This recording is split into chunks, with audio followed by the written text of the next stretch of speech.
Good afternoon and welcome to this seminar hosted by Frågeloo. Today's topic is the Nordic and Baltic property markets, a Swedish affair. Before we begin, I'd like to quickly thank our partners Eversheds Sutherland, SBB, EY, Eastnine, Slättö and of course Pangea. I'm really pleased to say we have 350 registered today, so please do join our conversation using the chat function in the system that you have available. The recording will be available also in a few days to all attendees. So I am Sasha Thomas from MSCI Real Estate, and what we'll do, we'll start with a keynote speech from Bruce Deere of Eversheds Sutherland. Please, Bruce. Thank you very much. Now, whenever anything unusual happens, and let's face it, this pandemic qualifies very much as unusual, people start to talk about a new normal. But I think I'm going to argue that the new normal actually began around about 1960. We just didn't notice, and we keep forgetting that we're living in it. Because in 1960, the baseline, or where most of the really big changes began to really kick in, the changes that have made the modern world that we live in now. First of those being mass air travel. The late 1950s and the early 1960s saw the arrival of air travel for ordinary people. Previously, it had been very much the uncomfortable privilege of the rich, braving nausea and great airline noise. But in the late 1950s, mass air travel arrived. And with it came a steep rise in global pollution and leisure consumption all over the world. It was coupled with a population explosion that was already well underway by then and has done nothing but pace the last decades. The uncomfortable truth here for us all is that the world is probably sustainable at the current rates of consumption for maybe 2 billion people, but not for the 10 billion, which is how many people there will be by 2050. And we're also, all of us, munching antibiotics like sweets. I've been on holiday to South America before the pandemic, and there you can buy antibiotics over the counter, take them as you wish, and you don't even have to finish the course. Antibiotic consumption is perhaps the biggest threat to humankind after climate change. We have a ravenous hunger for their magic bug-killing properties, and our addiction to meat eating as part of our cultures means that 80% of the world's antibiotics are poured into animals to make them profitable and easy to farm. This is sowing a wind to reap a whirlwind, because antibiotics effectively act as training gyms for superbugs, and we need to wake up to that fact. Universal urbanization is another huge fact of our time. By 2050, about 70% of the world's population will live in cities. Cities are both fabulous, exciting, and creative, and also crucibles of inequality, greenhouse gases, and multi-million person vectors of infection for diseases, as we have tragically found out over the last year. Climate change acceleration is the result of all of these factors coming together and being supercharged and hyper-accelerated by each other. And this has led to constant habitat destruction, which releases previously untapped zoonotic viruses as we destroy the habitats of animals in forests and caves. Indeed, it's most likely that the current coronavirus emerged from bats in deep caves, which were disturbed by mining. So we need to recognize this world and adapt to it. And all of us in real estate have a big responsibility and a great opportunity to lead our society's development to address all of these issues, which we must do. Next slide, please. Now, one feature of these, one symptom of all these problems is the present pandemic problem. It's not surprisingly at the moment being promoted as the greatest problem facing humankind, and it is the greatest immediate problem, but not the greatest long-term problem. Those are posed by those factors I've just outlined. We're confronted, as we all know, by a global complex and fast evolving disease. Now, the thing about a disease, like any enemy, is that you can plan to combat it and you can implement your plans. But as Mike Tyson said about a plan, everybody has a plan until I punch them in the face. And the problem with the virus is that it is very fast evolving of new variants. It is global and it is going to be difficult to stop. But we will stop it, but it is not going to be easy. And Sartre's football team, I always think, is the other interesting point here. Sartre said that football is an easy game, much complicated by the presence of an opposition. So the vaccines that we've seen develop recently are excellent news, but I think we're all aware of new variants being a challenge to them, manufacturing and distribution being limiting factors, and developmental issues. It's quite likely, of course, that we will all need regular updates of our vaccines, even once we've had them, possibly yearly, just as we do for flu. And that is a gigantic infrastructural and spending exercise for the whole of the developed world, but it may be something that we have to do. The other key thing to remember is that if the COVID disease is anywhere in the world, it is potentially everywhere, because if you allow it to thrive in poor countries and create a pool of variants, it could easily then spread again to the developed world and put the entire world back to square one. So both for moral reasons and for pragmatic ones, the rich world must vaccinate the poor world. And we will only be really free of this virus once we have global vaccination and control policies. And we all need to work together through the WHO and the United Nations and other organizations to achieve that. The most likely scenario to the end of the pandemic, in my view, is that there won't be a clean break end to it anytime soon. But instead, what we'll see is a medium-term vaccine versus variant arm race, with the vaccines getting ahead and then variants responding. And then the ultimate end, hopefully, sometime I would imagine during 2022 would be my best guess, will be global vaccination, the development of some herd immunities, and as often with endemic coronaviruses, a weakening of the virus. And it's at that point that we'll see the final breakthrough, when we not only learn to live with COVID, but learn how to control it and limit its damage. Next slide, please. Now, our societies are caught in a bind, because to deal with the problems that I outlined in my first slide, like climate change, we need to make profound changes to our society. But to recover in the short term, we need to get back to the normal, the pre-pandemic normal we had. And that will mean that we have to get back to our lives, I'm afraid, of unnecessary consumption. The success of modern developed economies depends on all of us making journeys we don't need to make and repeatedly buying things that we don't need to buy. And in the short term, we'll need to get back out there, back into restaurants, back into bars, back into hotels, back into offices, to kickstart that economy again and get the money flowing. But that's not enough. We all know that. To survive long term, we're going to need to develop much more sustainable consumption. And what we need to realize is that although the road to a better long-term normal lies initially through that heavy consumption pre-pandemic normal, we have to escape from that and build a new society. So we first have to fight to open up our economies safely, but then we have to take the steps outlined in slide 4. So next slide, please. We must build a real estate market and real estate assets that are pandemic resilient and that combat climate change.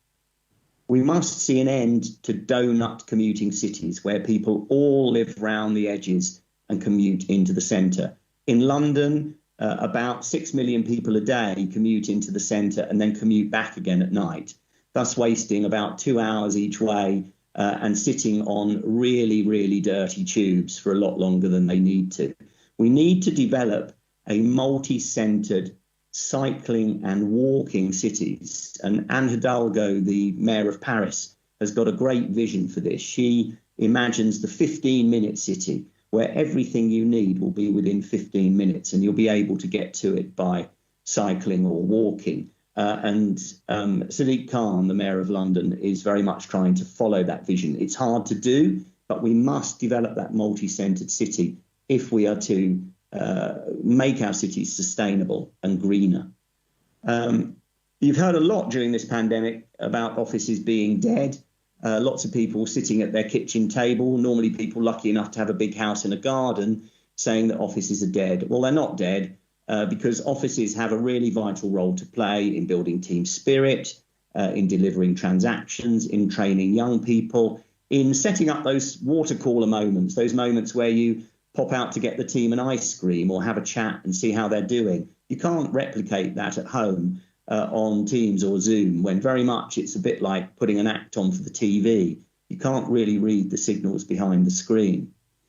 We will see, though, I think, a rise in the blended office model. We'll see much more working from home. We'll see collaboration spaces. We'll see serviced office spaces. And in my view, we will even see a return to more cellular offices. One of the reasons why, for example, Germany and many of the Nordic countries have been able to stay open better than the UK is that the UK has adopted the US open plan system of offices, which are effectively infection exchange centres in this kind of environment. Whereas our offices in Europe and in the Nordics often have cellular offices. It means people can go in, locate themselves in their cellular offices and work in a socially distanced but still really efficient and office-based way. Retail has been in long-term decline with the rise of Amazon and other delivery giants. But I don't think that we will see its complete demise. We will see its resurrection, I believe, instead by reinvention. Retailers will need to become omni-channel animals with really good online presences, excellent delivery facilities and infrastructure, and then with high street or shopping centre shops that are more designed to showcase and give people an experience. Because physical shopping is still the world's most popular hobby. So I think retail and office, their demise and death, much exaggerated. But what we must all avoid as our societies, I think, and we have seen some of this in the British press, is encouraging great, what I would call Gatsby-esque openings. Anyone of you who's seen the film of The Great Gatsby will remember the giant party, people charlestoning on top of giant wedding cake structures and jumping around the garden drinking champagne. Now, whilst we must all admit that we're perhaps looking forward to a little bit of that, we need to make sure that when we reopen, we do it cautiously, sensibly and safely, and don't rush back out to restaurants and pubs in an misguided effort to get the economy going again, only to close it very quickly. The other thing, as I've said, we must avoid is the rich world hogging the vaccines. That will only lead to long-term disaster as variants come back to haunt us. The moral thing to do here is also the pragmatic thing. The world must work together to vaccinate it all. And we mustn't think that the pandemic is a non-repeatable freak event. For the reasons I gave above, we now live in the age of zoonotic viruses, the age of potential superbugs, the age of climate change. It's easy to forget that just before the pandemic, more or less the whole of Australia was on fire. And we need to adjust our ways of life and our cities and our real estate to deal with that. So my message to us is that as an industry, we will survive and thrive, but together as a whole real estate industry, we need to work closely together and to collaborate to make sure that everything we do is sustainable, innovative, and most of all, we need to keep a sense of humility and be ready to respond to the surprises that the postmodern world holds for us. Thank you.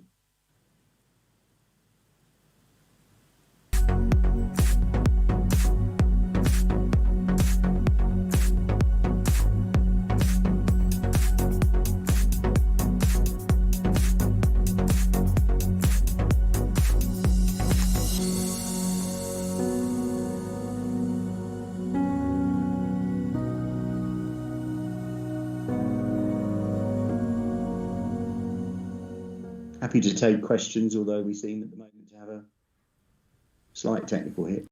Yeah, no problem, Bruce. So thank you so much for the keynote. That was very interesting and obviously very interesting to follow how we come out of this pandemic.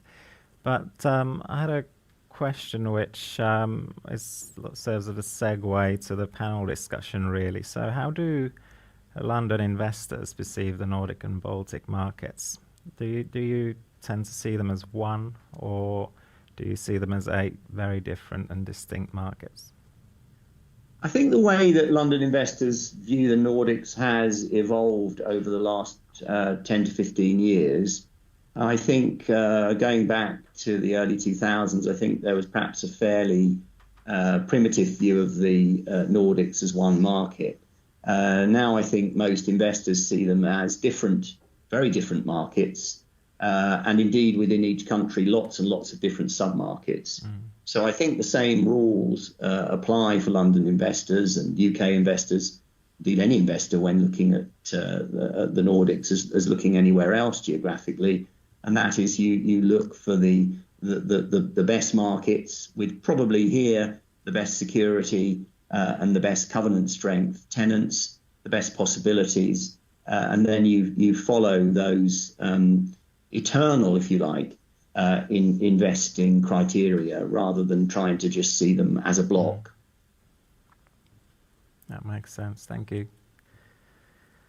So with that, that's a great segue into the panel discussion, in fact. So we continue with talking about, can we really view the Nordics and the Baltics as a single market? And we're joined here by a panel of 4.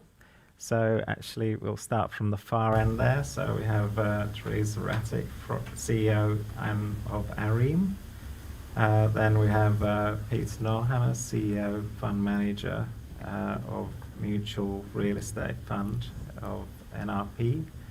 Kęstutis Sasnauskas, CEO of Eastnine. And also online, we have Patrick Gulling, partner and CEO of Sirius Capital. Welcome all. Thank you.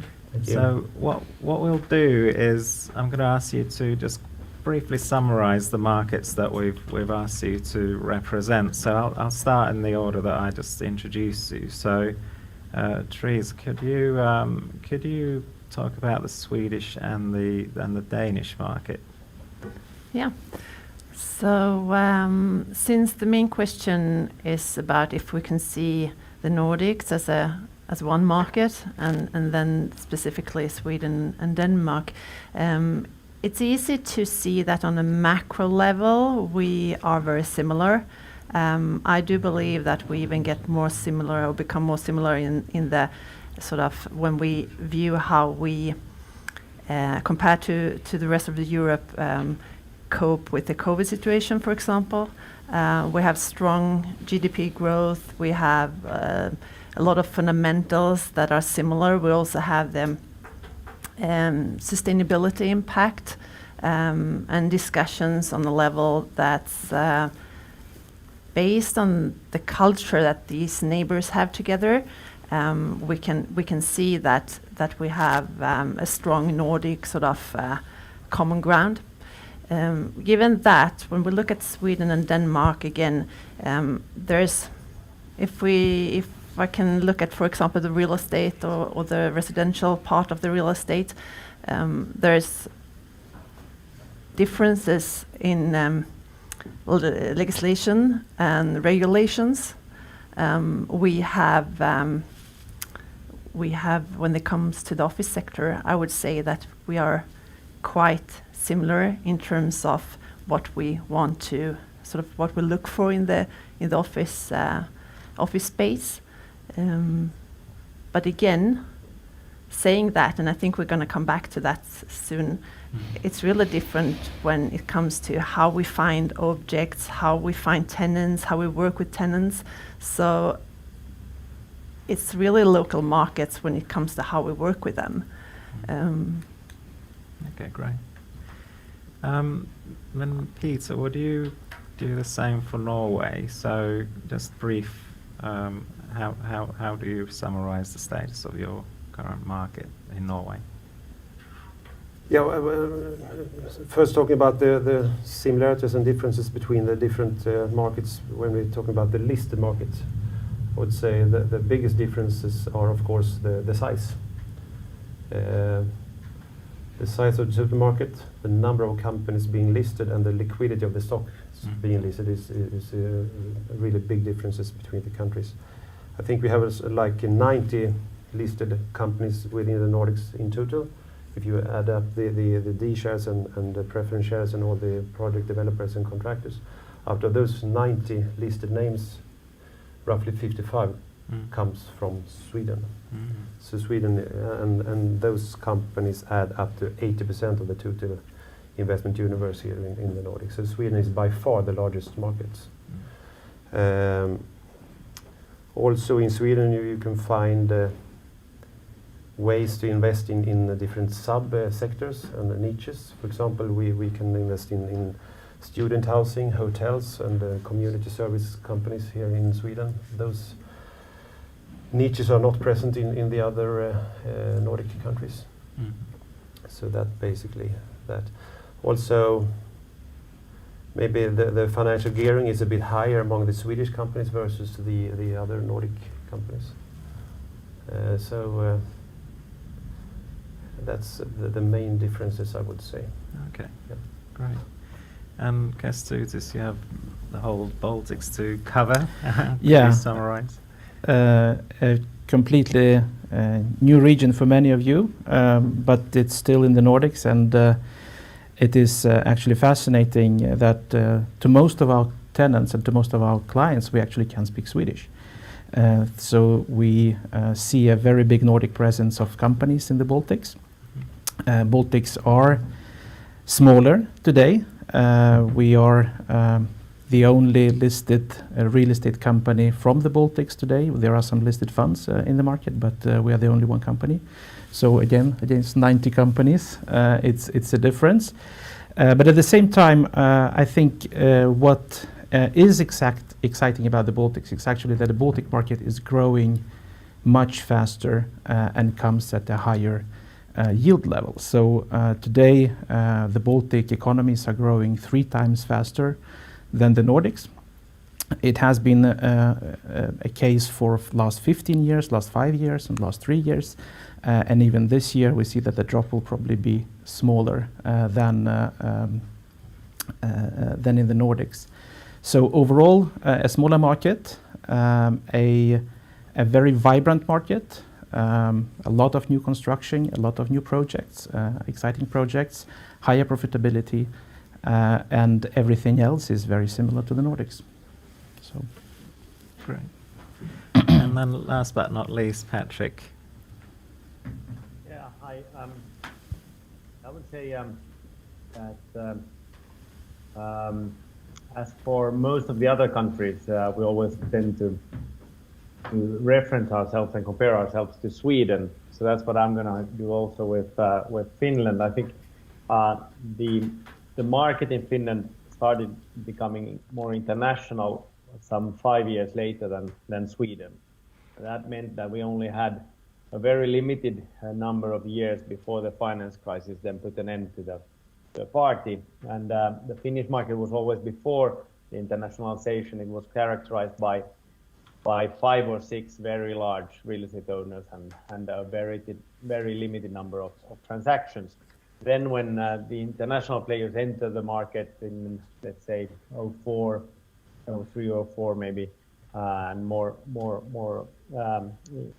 bigger numbers than in 05, 06, there were all of a sudden hundreds of players, and that increased the volume a lot. But they were not really enough time before the finance crisis for the market, for the domestic players to develop and start growing. So when the finance crisis hit, the transaction volumes dropped quite a lot, and it took us a long time to get the volume back up again.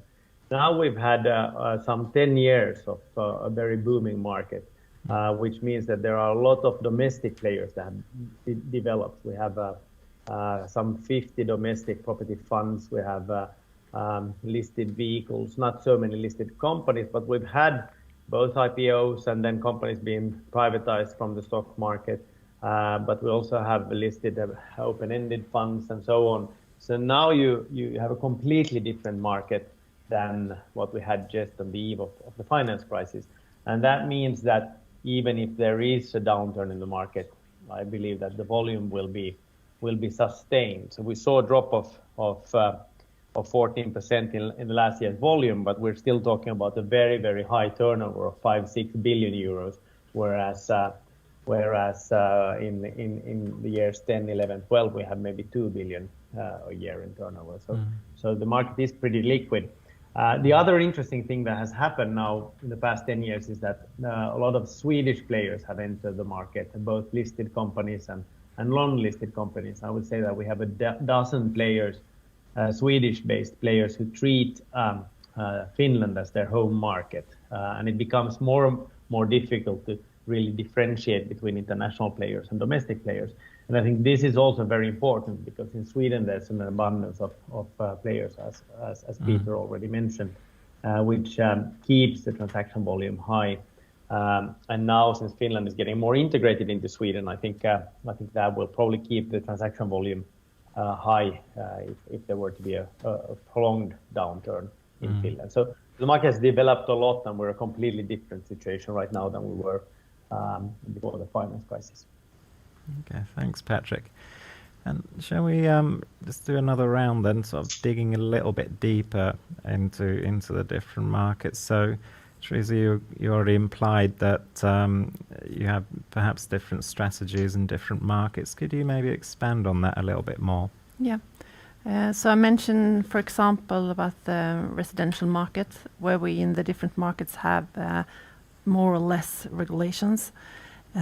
So that makes us look at the residential market in Denmark, for example, slightly different than or a lot different than we do with Finland, with no regulations at all.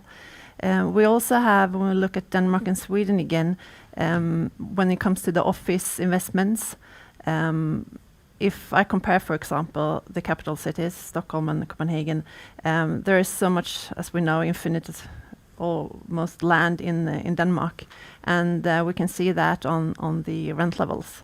So the volatility that we get and the risk, but also opportunities that we get in the Stockholm market, for example, we won't get in Copenhagen. So that also means that we need to look at the risk-return perspective differently. We haven't mentioned currency, and maybe that's for Patrick and Finland, but that's also something I think we should mention here. And then if we talk about where we are right now, I can see, at least for both Denmark and Sweden, we're almost back to the transaction market, at least, is almost back to, I don't want to say normal, but as before COVID, so it's really happening. However, I want to be humble and say that I personally don't think that we've seen the last. I mean, we're still working very much with tenants. You need to take care and be close to the tenants. You need to know them.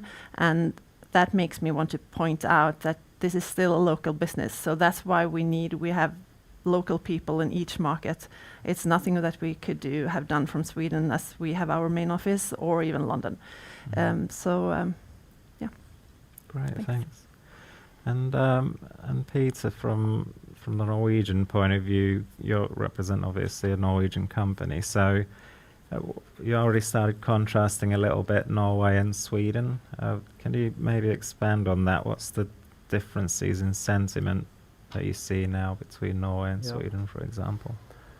Actually, not so many differences, I would say. In general, investors are very happy to invest in real estate. Real estate represents an asset class with a transparent and a positive income stream. Obviously very attractive when we have so very low interest rate levels all around. So, I mean, that goes for Norwegian investors as well as for Swedish and Finnish investors, of course. So positive attitude towards real estate in general. Maybe ESG could be something of a difference between the countries. Obviously, Norway is dependent on the oil sector, and that has led to them being more focused on actually developing new strategies to find sustainable electricity instead. So I feel a little bit more of sense of urgency when it comes to ESG and sustainability questions in Norway, compared to Sweden and maybe for the rest of the Nordic countries as well. Then one thing that is specific for Norway is that historically there have been quite a limited number of listed shares in Norway, but now there has been some changes in the tax legislation. So it has been a lot more attractive to have your real estate assets listed. So I think we will see quite a few IPOs coming into the Norwegian market. And I also think that the interest from investors to invest in listed real estate will actually increase from today's level. So I expect a lot from the listed market in Norway, actually. Oh, that's interesting. Yep. Thank you.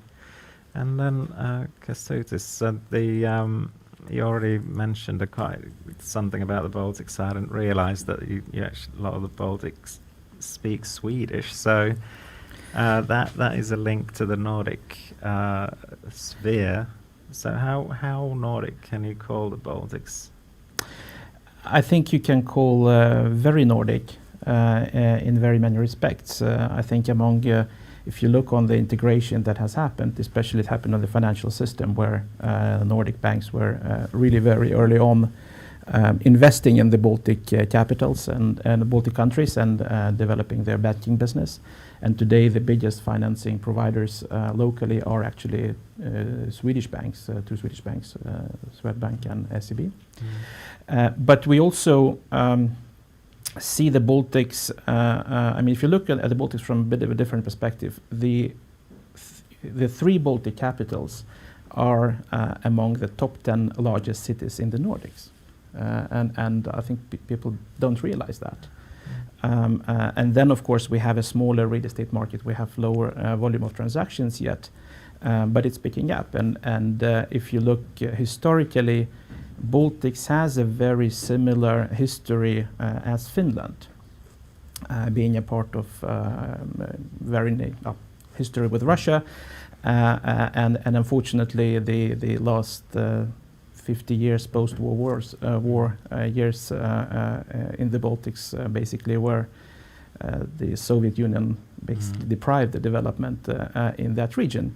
Now it's picking up.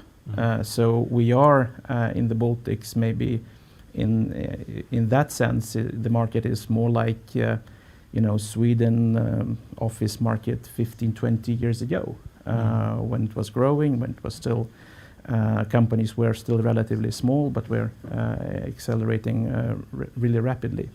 So from that perspective I see Baltics gradually integrating. And if you look why I'm telling that we speak Swedish, most of our tenants are actually Nordic companies, both in telecom and banking. So we basically can communicate in Nordic languages with them very easily. But they are growing their business. I mean, Norwegian Visma is programming Norwegian school system in Vilnius, and Danske Bank is providing core services for its operations in Vilnius as well. So we see a lot of those services and being moved and very successfully developed out of this region. That's good, and actually it's quite a nice segue to Patrick. So we're talking about Sirius Capital being a Finnish company listed in Sweden. Do you think you'd see the Baltics as a target to invest as well? Yes, so Sirius Capital Partners is a fund manager who had funds that invested into supermarkets, and then we created a company called Cybus that we then listed in Sweden. We're not listed, but that company was listed. Yeah. And the reason we did that in Sweden was just because of the reasons that Peter said, that's really the Stockholm Stock Exchange is really the main marketplace for Nordic property companies. A lot of investors who focus on that market when it comes to real estate companies and so on. So that's where you get the most visibility. So that was one of the reasons. And the other reason was that we wanted to expand into Sweden, which that company later has done in 1 year ago, bought a portfolio in Sweden is now very much present in both those countries, and then it makes more sense being listed also in the stock exchange of Stockholm. The Baltics, I find, so first of all, if we talk about the Nordic being one region, I think it's easy to, if you come from outside the Nordics, it's very easy to think that this is one region and you can just fly into Stockholm and then you do business everywhere and you kind of get exposure to all countries like that. I think it's very difficult for someone who comes from outside of the region to treat this as one region. Whereas if you are from within this region, then it's actually pretty easy to do business in the other Nordic countries because we have the same type of business culture, the same way of thinking, and we know each other in a way. It's really like a family. With the Baltics, I find it's the same thing, that you kind of think that they're one region, but then when you go there and you realize that they're three completely separate countries, all with their separate legal system and separate languages and everything. And I think they are a very interesting region for real estate investments on a private level. There's a lot of people, private individuals and smaller family offices from Finland who have made investments into the Estonian real estate market, and I think that's a step that you can do. For Cybus, we have so far not considered that because it's hard to really get the volume that would justify getting to know the region in the level you need to know to be operational there. So we rather thought that the barrier to entry for us was a lot lower going into Sweden, and then the market in Sweden was provided a lot of more opportunities to grow really significantly. So I think after that the next regions would probably be Norway or Denmark, and then once you're present everywhere here, then you could start thinking about other regions. Okay, that's really interesting. Thanks, Patrick. And actually, Patrick, you answered already the final question, so I'll just ask it to the last three here. So can we consider Nordics and Baltics a single market? I think Patrick was the opinion, probably not. Teresa, you're probably going to have a similar comment. Yeah, and I agree on that. And it's one region with strong common fundamentals, but different markets. We act differently in the different markets. Yeah, exactly. And anything to add, Peter? No, I agree with what you said earlier here. I think all Nordic markets are quite attractive markets when you look at the state economics and the GDP development and the banking system and so on and so forth. Very attractive and stable economies. Lots of similarities, but and the business culture in the countries are similar but not identical. So one region, but many facets. A few markets. Yeah, let's say. And Kestu, this final words for you. I come from a region where actually differences in languages are even bigger compared to the Nordics, but we see it Baltics as more common compared to maybe from the outside. Of course, markets are different. We speak different languages. We have relatively similar legislation. All countries within EU, everything is in euros. So the market is very common. I think when you look from sort of Nordic perspective, Stockholm is a very attractive place, being a listed company. So basically, as investor in the Nordics or coming to Stockholm, you can actually find even the Baltic exposure if you want, or some others. So from that perspective, I think it's an interesting opportunity. But of course, everybody has their own small peculiarities. So yeah. Great, sorry. Thank you so much for the panel, Teresa, Peter, Kestudis, and Patrick as well online. So thank you so much. Thank you. Thank you.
Well, welcome back. The next session we're looking at the rules of the game. So that implies legal aspects and tax aspects of transactions and so forth in the Nordics and the Baltics. So we're joined by, first of all, Tord Svensson from Eversheds Sutherland, and Sari Jakobsson from the tax partner from EY RCH as well. So we have a presentation from both of you. So please, Tord, why didn't you start?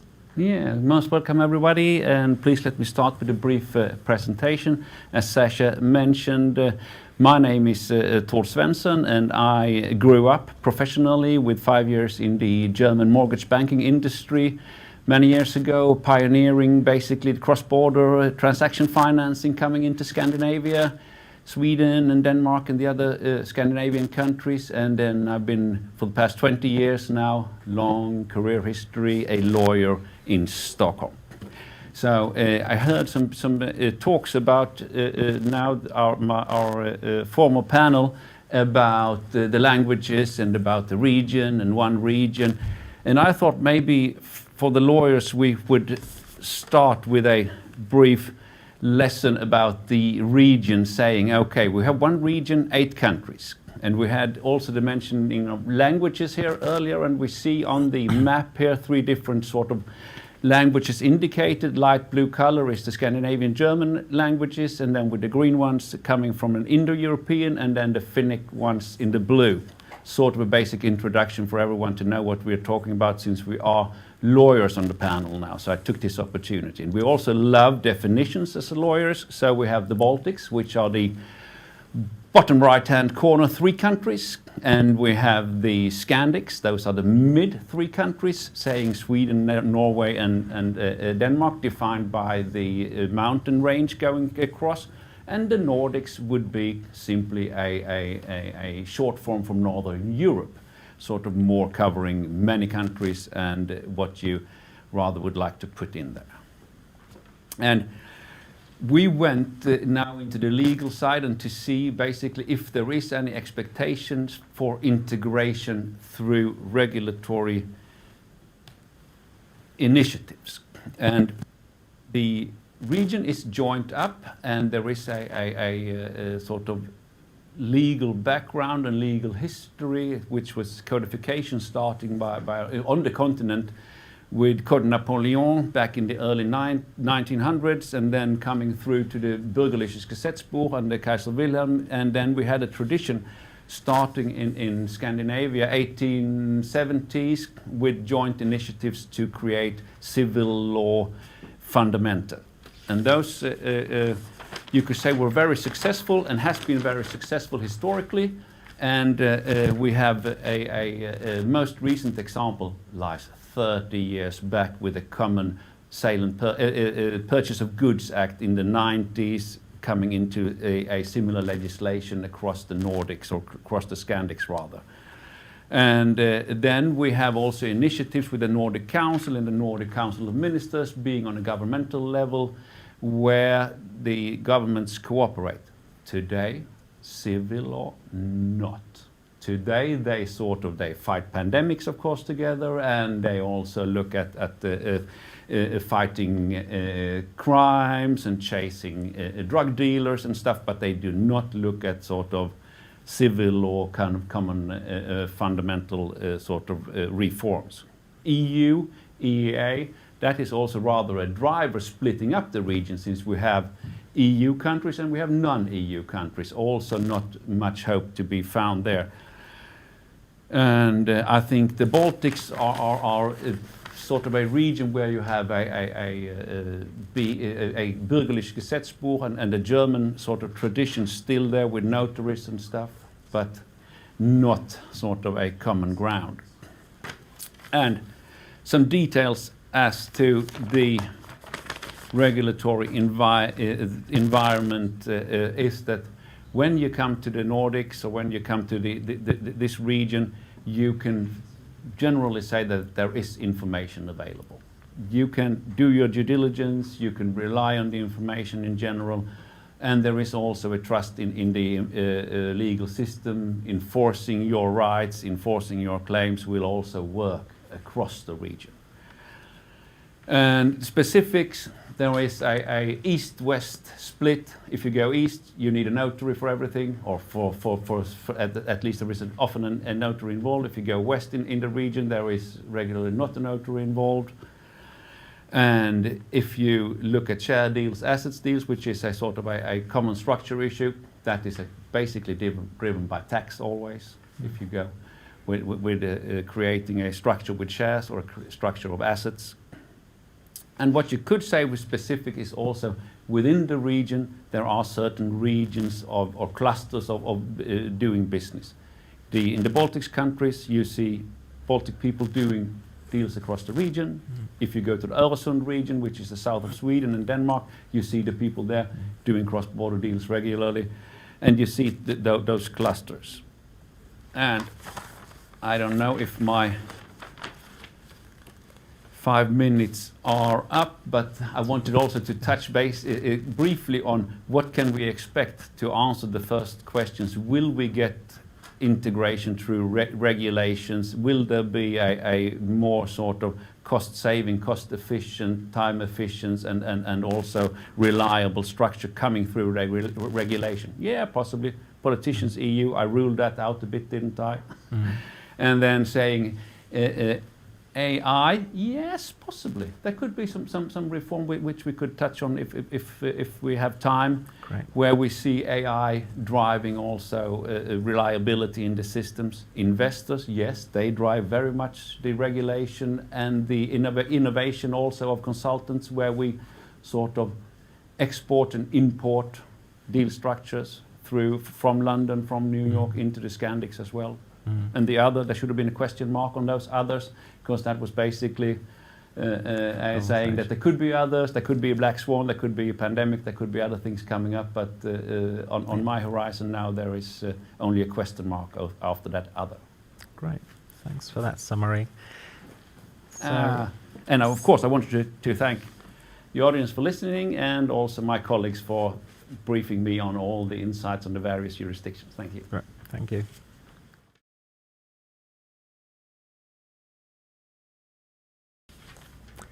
So, Sarah, you ready? Yep. Tax issues then. So, you have a short presentation on tax. Yeah, I do. And without in any way claiming to be an expert of the tax rules in all these countries, I would try to give you an overview of the most relevant similarities and differences. And if starting with the corporate income tax perspective, I believe that the region could generally be split in two camps. We have the Nordics on one hand and the Baltics on the other hand. And in the Nordics, I would say all countries have what I would say a standard tax system where taxable profits are calculated and subject to corporate income tax on a yearly basis. And the corporate income tax rates, they vary between 20 to 22%. In the Baltic states, the tax rules are, at least from my perspective, a bit more complex, but generally also more tax favorable. In, for example, Latvia and Estonia, profits are only taxed when distributed. And the corporate income tax rates are also generally a bit lower than in the Nordics. And in the Nordics, as Tord was mentioning also here, almost all real estate transactions are done by way of share deals. And the reason for that is that sale of properties are taxable, and whereas the sale of shares can be structured to be tax exempt. And to compensate for not getting a step up of the tax basis of the properties, a deduction for deferred tax is normally allowed in a share deal. And I would say in Sweden we have a kind of a clear market practice where we have a 25% deduction for deferred tax. And I think looking at the other countries, my impression is that this is normally not that openly discussed or disclosed as in Sweden, but still considered when making the bid. And in the Baltic states, it should typically also be preferable to make a share deal. There may be some tax triggered upon if a foreign shareholder would sell shares in a local propco, but generally then at a low tax rate. And also from a real estate transfer tax perspective, the share deals would be the preferred route. The only country having transfer tax on share deals is actually Finland, but if structured properly, I think this is also possible to avoid.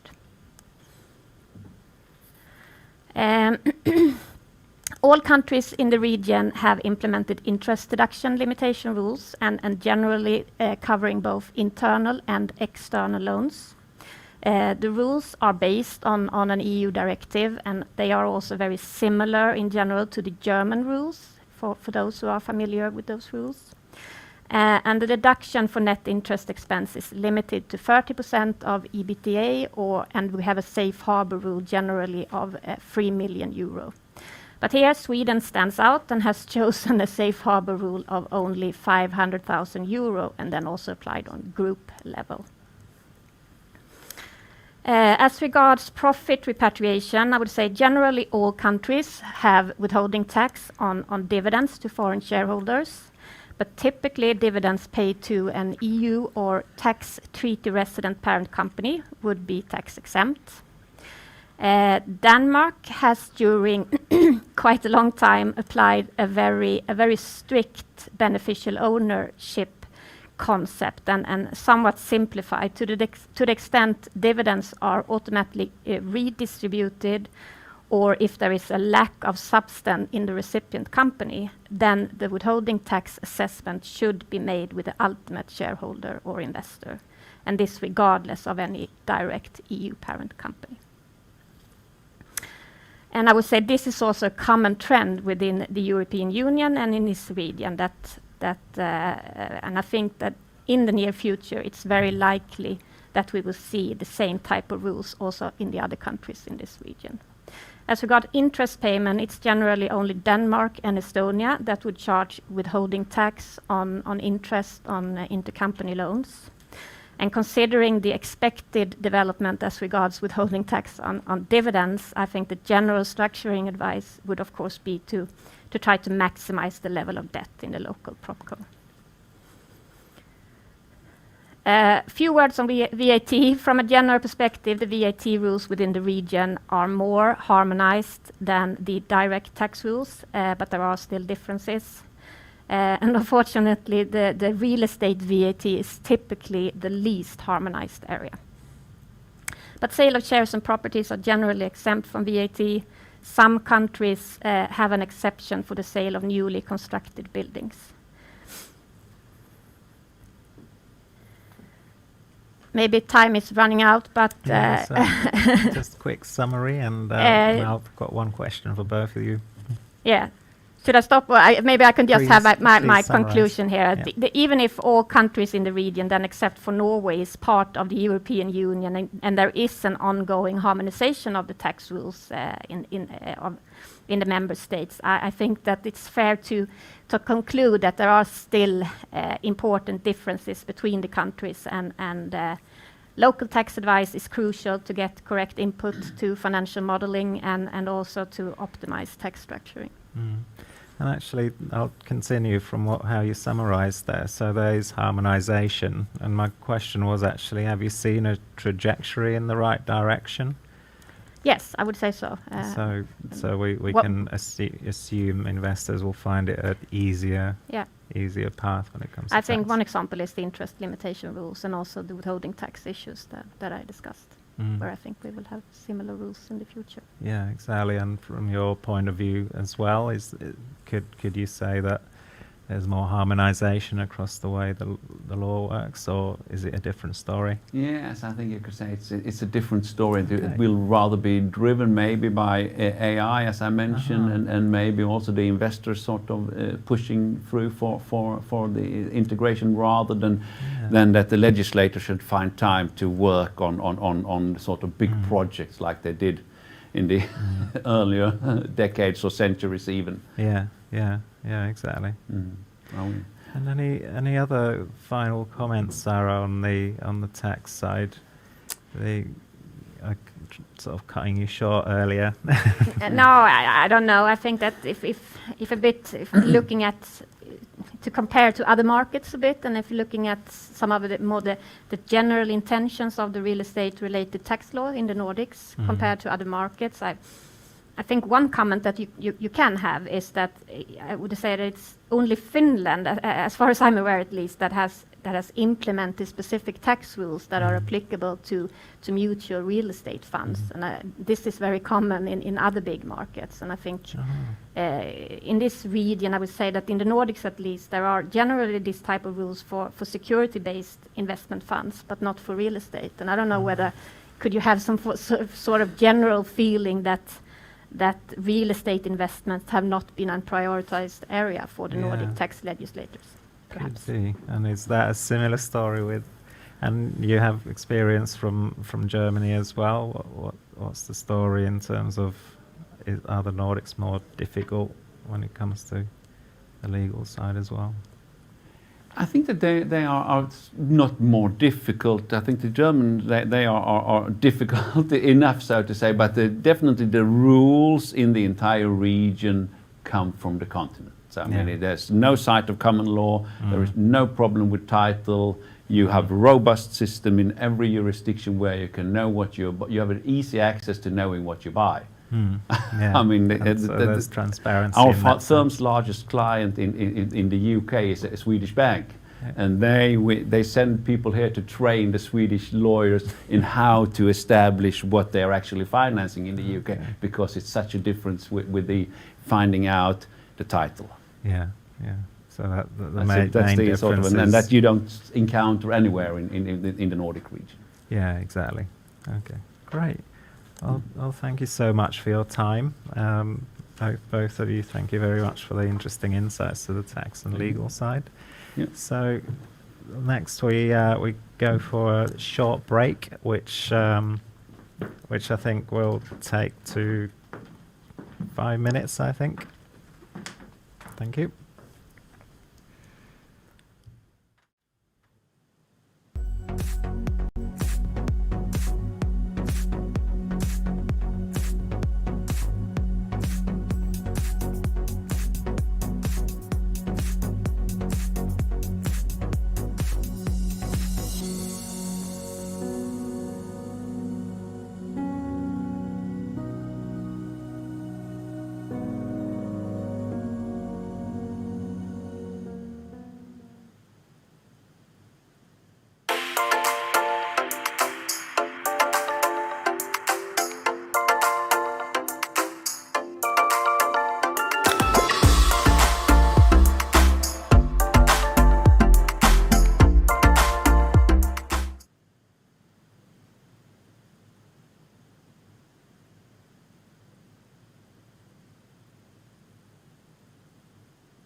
To give some figures and regarding the market size, we can see here that the population in the Nordics is roughly 3.5% of Europe, while the Nordic economy is a bit larger, like 5% of Europe, while looking at the property market is significantly larger. The transaction volume last year was like 15% of Europe, and looking at the market cap for the listed real estate, it's almost 20% in the Nordics.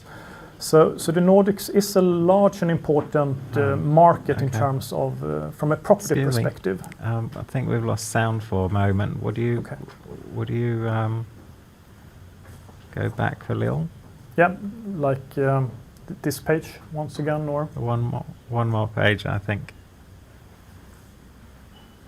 Yeah. Start over from here. Thank you. Yes, please. We see a strong investment case for the Nordics in general right now. We can see that the Nordic economy historically has handled the earlier crisis very well.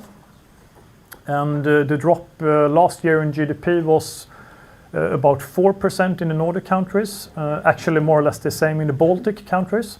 while we see the grey average here for Europe dropping like 8-9%. So I would say that the Nordics is one of the most interesting regions right now when it comes to property investments in Europe. In terms of market size, the Nordic population is roughly 3.5% of the European population, while the economy is roughly 5%, and the property market is significantly larger. The transaction volume last year was almost 15% of Europe, and the listed market cap was almost 20%. So the Nordics is an important and quite large region from a property perspective. And if we compare the Nordic countries individually, we can see that this in the middle here there are 5-year average figures. We can see that the Swedish market is the largest, roughly 40% of transaction volumes, a bit more. The listed market cap is 80% plus of the Nordics. But if you look at as a destination for foreign investments, actually Finland and Denmark are equally large. So Sweden, Finland and Denmark roughly takes 1/3 of all capital inflow. Looking to the right here, the Baltics, it's a smaller region. In terms of population, it's 20% plus of Nordics, but the transaction volume is roughly 2% only. So I think that is something that the panels can address later in this seminar, the benefit of the Baltics being part of the Nordic context.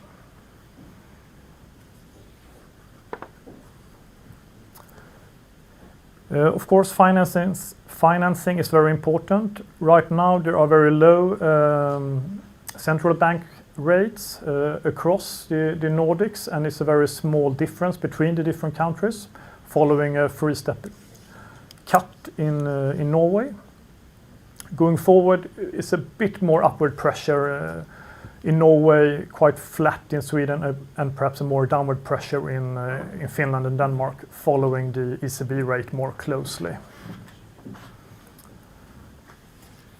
And looking at bond margins here for some Swedish companies to the right and Norwegian bonds to the left, we can see it was a sharp increase in March last year. Margins more or less doubled. Then they have gradually improved, and today, the bond cost is more or less back to the same level as pre-corona. So it's cheap and available financing in general in the Nordics.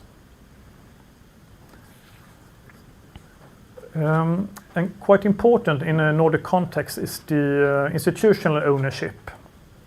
Here is one picture showing the largest institutions in each country and their property allocation. And it's interesting to see that these property allocations have gone in different directions over the last years, with the Swedish institutions coming from quite low levels, increasing their property allocation, and other countries, especially Finland and Norway, coming from high levels and decreasing it a bit. We can come back to that later. I think it plays a major role in this integration scheme.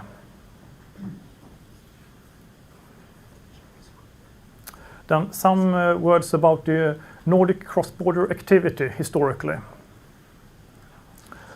Right now, we see a strong inflow of capital to all Nordic countries.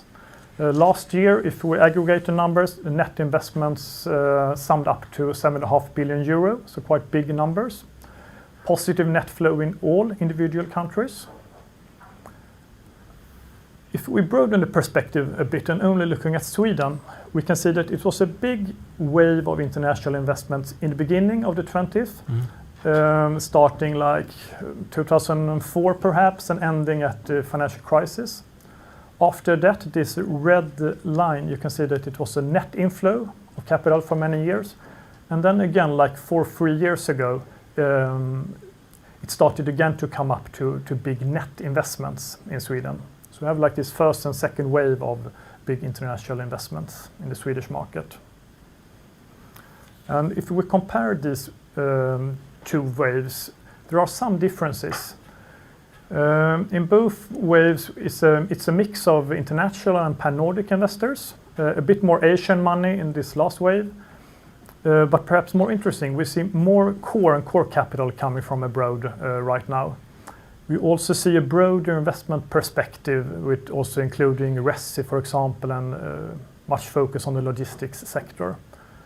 And also in the first wave, you could buy portfolios in general at discounts and then dismantle them, so to speak.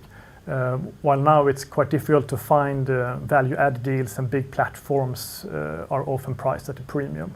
So there are some differences as well. Over time, we can see the investor preferences changing. Here in the first years, you can see it was much focus on office, the grey color, and also many retail deals, the pink color. And then in the last years, it has been a big rush to resi, year by year. And that is not only like a Swedish trend, it's also following a general trend in Europe.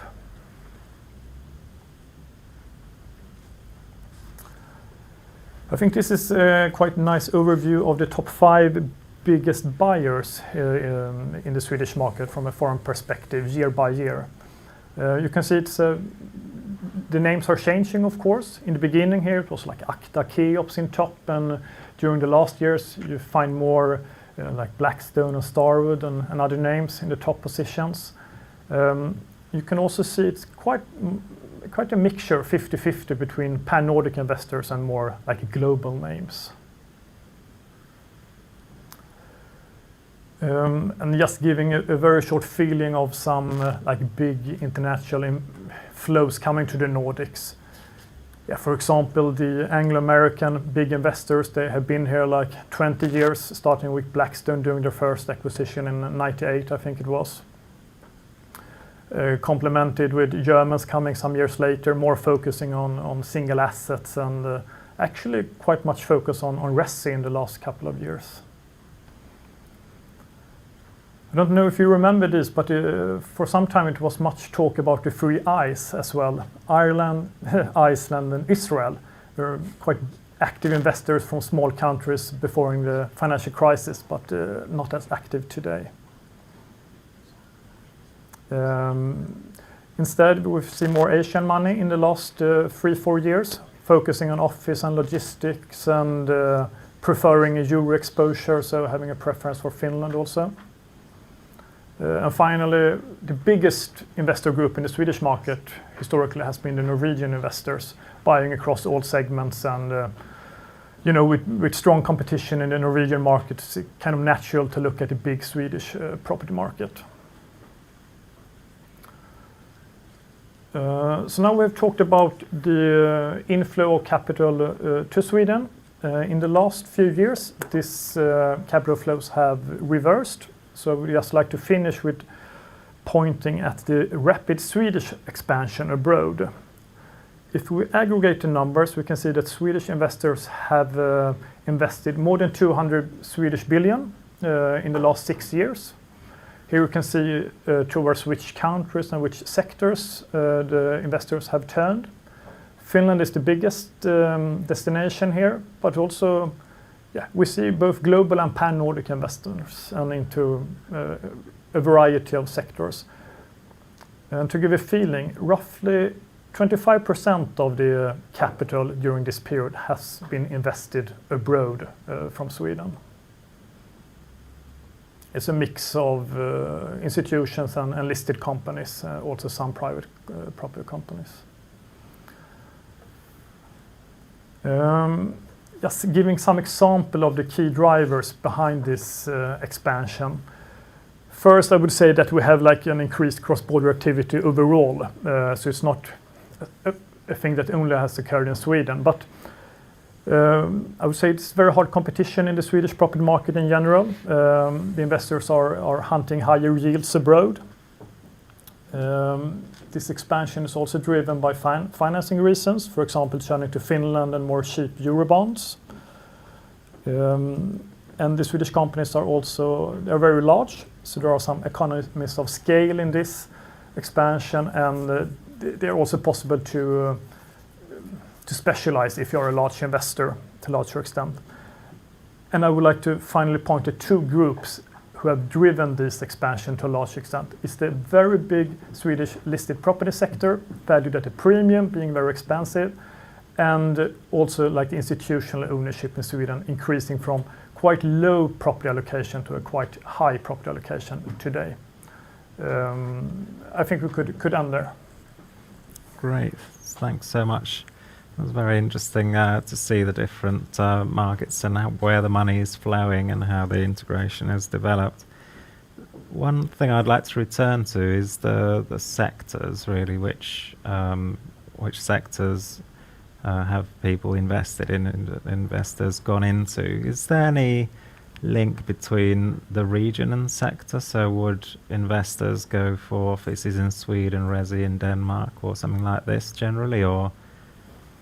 I think the biggest shift that we've seen is that the international investors historically looked more at commercial property, office and retail, and sectors that were quite equal across all countries, like free liberal markets. While, for example, the resi market is more nationally dependent on the national rules. And that has been an obstacle historically. So I would say that the resi markets have been more domestically dominated. But that changed a couple of years ago when, for example, Vonovia have bought very big resi portfolios. And a lot of other German investors are following their example. And so I would say in general, it's more quite open right now. You can invest in whatever country and whatever sector. Yeah. So basically they're picking the best sector to be in, basically whatever the country. It doesn't really matter too much anymore. In general, I think that the Swedish market is more priced. Some would say perhaps overpriced in some segments. So perhaps you turn to Denmark if you want to find lower square meter prices, lower rents, and so it was a period of higher rents in higher yields in Finland, attracting foreign investors. But that has more or less compressed. So that case perhaps is not so apparent today. Okay, very interesting.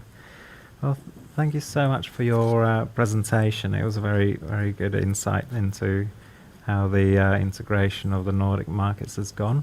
So thank you so much for your presentation. And we'll now turn our attention to the funding picture, and we'll be coming up with 4 presentations.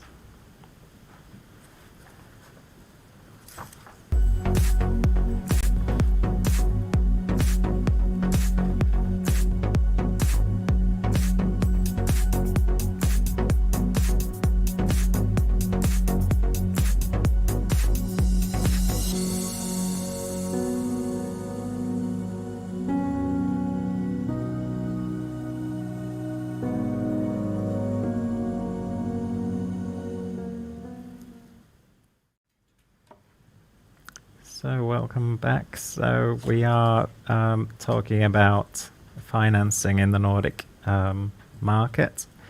So we have 4 presentations, short presentations, 5 minutes each, from Jonathan Lai, Director of Auxilium Financial Risk Management, Jonas Andersson, Deputy CEO and CFO at Slättö. Kestutis is back, CEO of Eastnine, as you remember. And then afterwards we also have Philip Heibrun and Tord Svensson from Eversheds Sutherland coming at the end. So I was wondering, maybe Jonas, you would like to start with your presentation. Absolutely.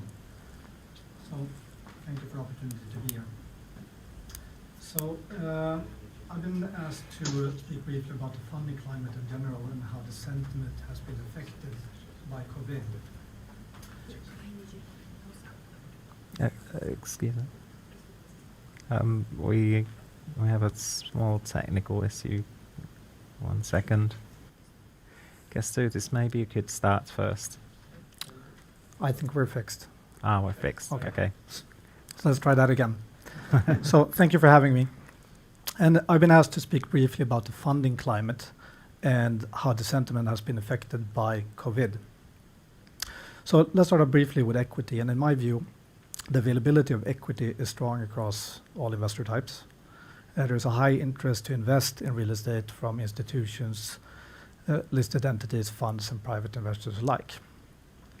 The massive financial stimulus and amount of liquidity available has benefited most of asset classes, and real estate is no exception. Expectations of low interest rates over a foreseeable future, combined with continued stimuli from central banks, will likely keep driving capital into real estate. We can expect a strong inflow of both institutional and private capital, both from domestic and foreign investors, at least in the short to medium term. Moving on to the bank market, during 2020, including the early stages of the pandemic, the availability of bank financing remained fairly stable, at least in Sweden, while less so in other parts of Europe. While overall availability and sentiment of bank financing is okay at present, I would say that the general impression is that the banks are de-risking, and there's a trend towards decreasing leverage levels and a lowered willingness to refinance based on yield compression alone. This is also reflected in what types of segments are bankable, where residential, public use, warehouse and logistics stand out on the positive side, whereas other segments such as office and retail are less in favor and are experiencing higher margins.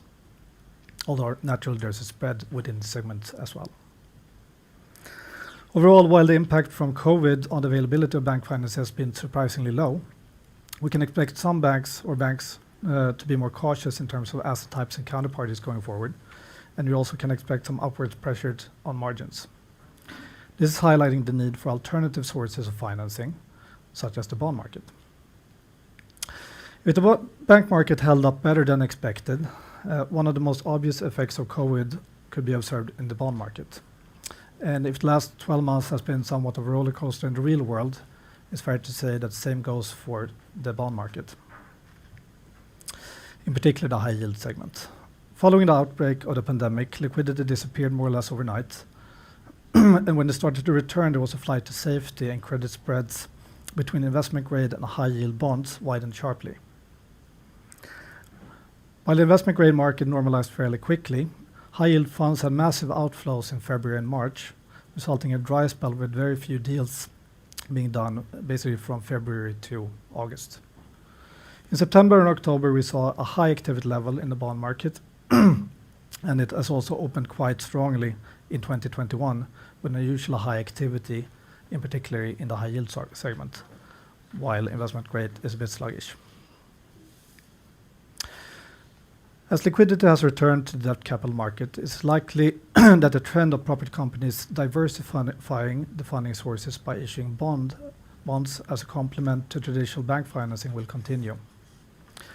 As history has shown, the debt capital market could be vulnerable to major hiccups in the pandemic recovery, but this is likely mitigated by the ongoing actions of the central banks, and I would expect availability of credit towards the real estate market to remain strong.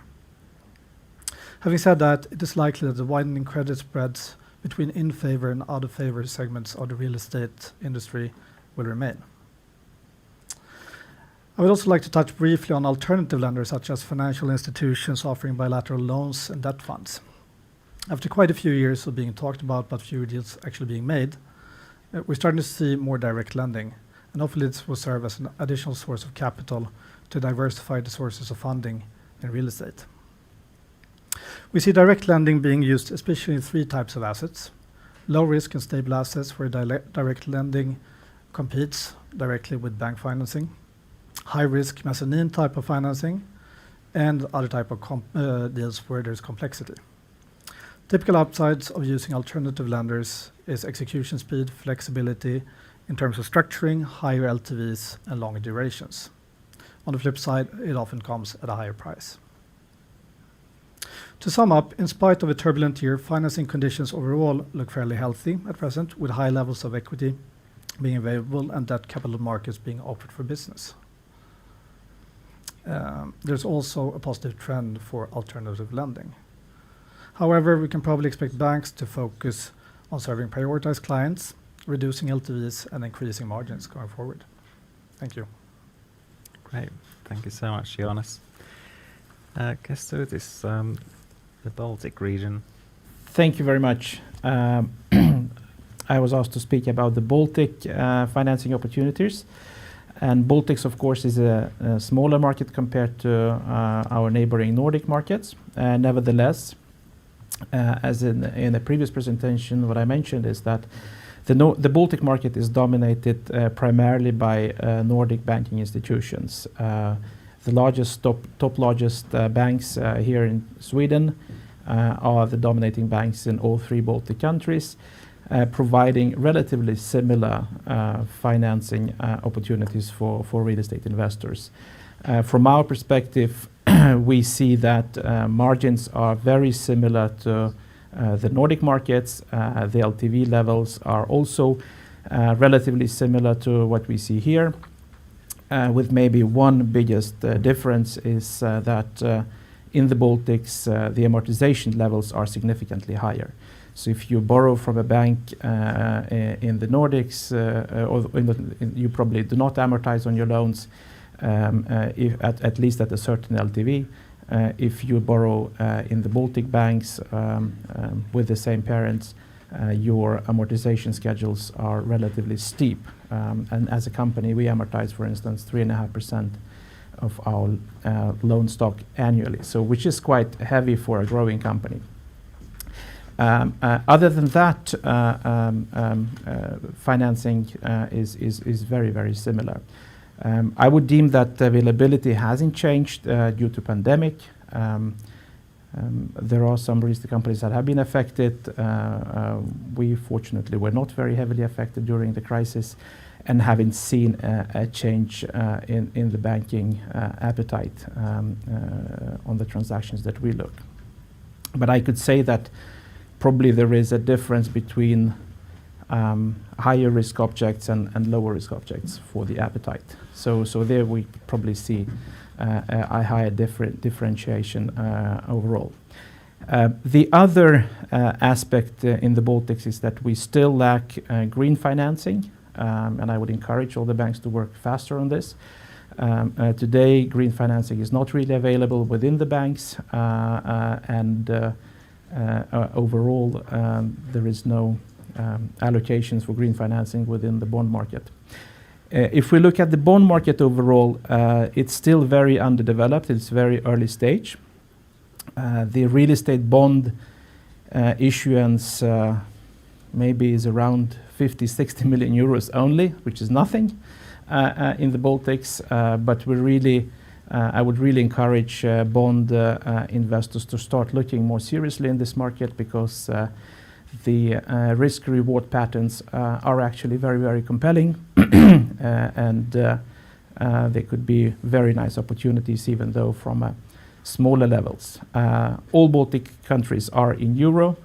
It's one common market in Eurozone, so we see maybe more of financing in the future coming from the continental Europe, from the European investors as well. So this is briefly from me. I don't know if I made in 5 minutes or maybe shorter. Thank you, Gesto. That's absolutely fine. And I'd like to thank both of you, actually, Jonas and Gesto, for your overviews. Thank you.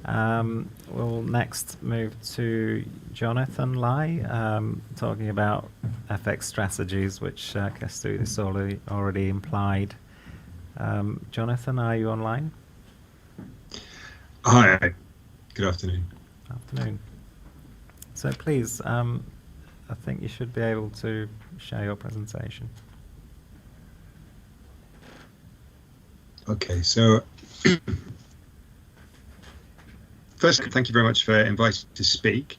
My name is Jonathan Lai, and I've been advising real estate clients on interest rate, foreign exchange, and inflation hedging since 2007, and established my own business in auxiliary financial risk management in 2018. Now, hopefully, we should have a presentation. I can't see that, but hopefully, we should be able to change through the presentation, and that will give us the structure to the presentation.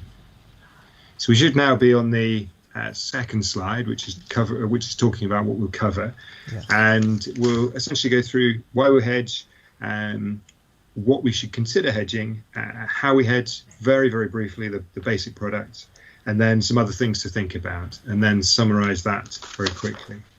So we should now be on the third slide, which is giving us an overview of the euro against SEK, NOK, and DKK.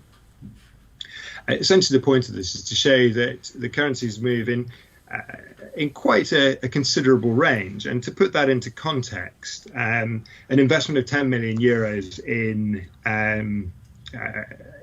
Sweden over the course of 5 years, the range of currency has an impact of 1.8 million euros. So that would have an impact on IRR, assuming it was over a full 5-year period, which in fact it was slightly shorter than that.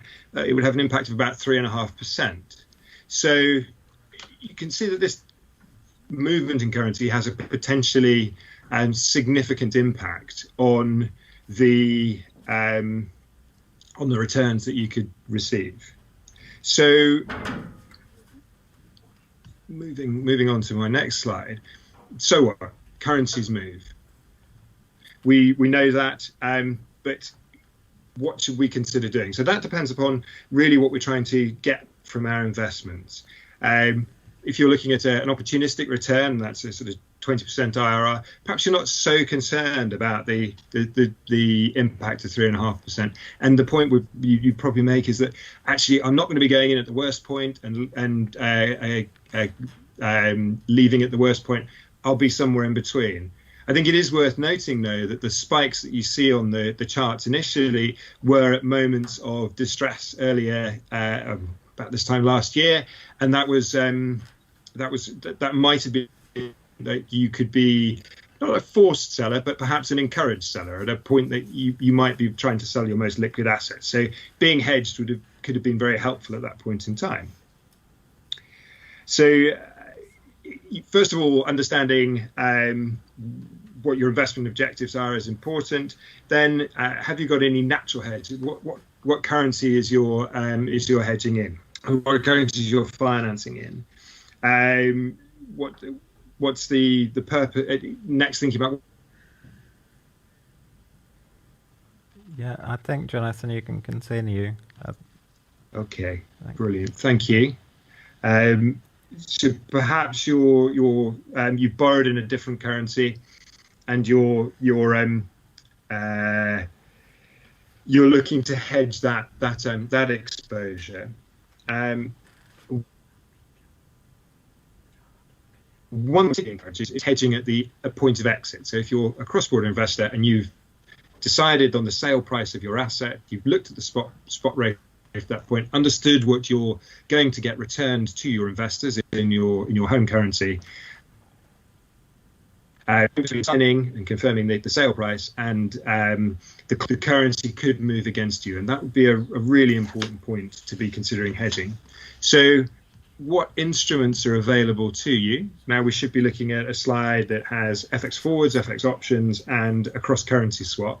And very simply, very quickly, an FX forward is the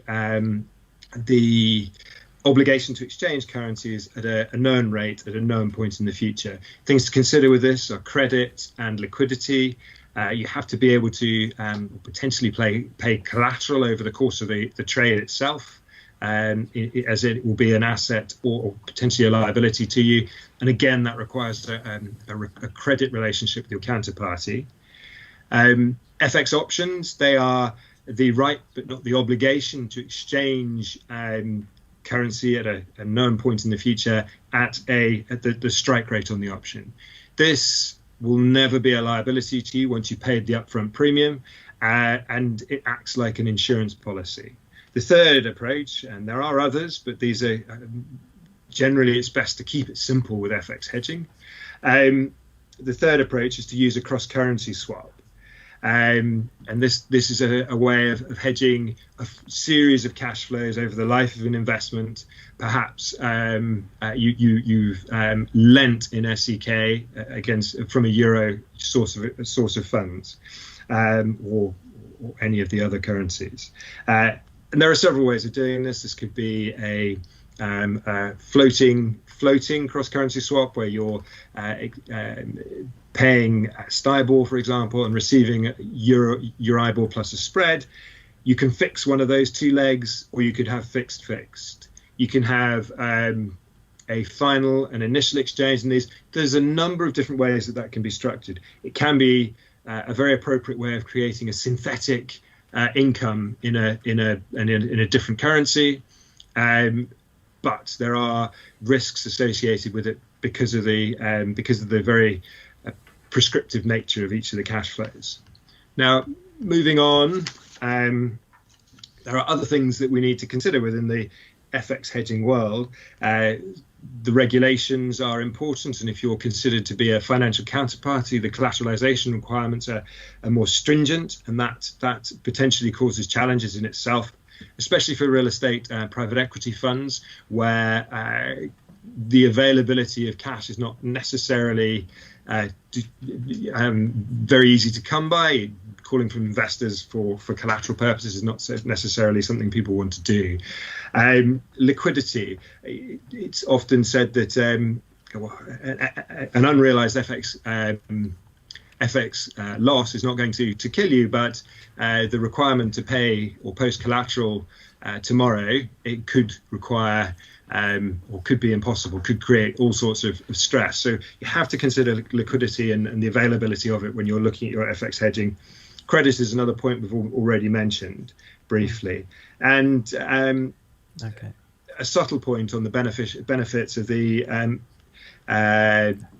interest rate differential. So when you're looking at a forward rate, very quickly, you're taking the spot rate, and then the impact of the difference in the interest rates between the two currencies you're looking at, and that can work in your favor or that can work against you.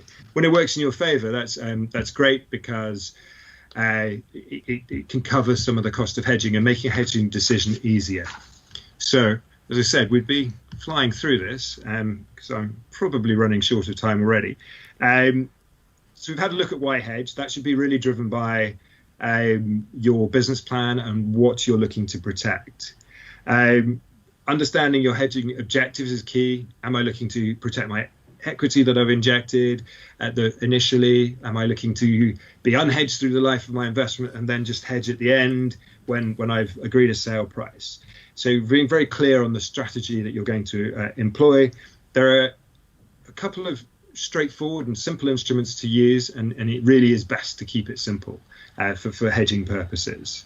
And then finally, really understanding the operational impacts of the FX hedging that you put in place, the impacts of liquidity and collateral payments, and the requirement for credit.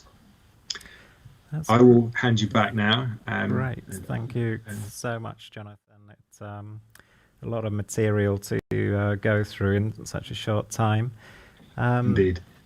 We don't really have time for many questions, so I'll go ahead and introduce the next two speakers, Philip Heilbrunn, and of course we welcome back Tord Svensson from Eversheds Sutherland, and you'll be talking about the regulatory side of funding. Please. Thank you so much. Yes, now it's time to put a bit more focus on the legal aspects of real estate financing. And as said, it will be me, Philip Heilbrunn, and my colleague Tord Svensson that will give this hopefully short presentation in the form of a legal overview of the legal systems in the region. Real estate financing is, as you know, a very broad and complex topic, which I could go on for hours or even days to talk about, but we will not do that.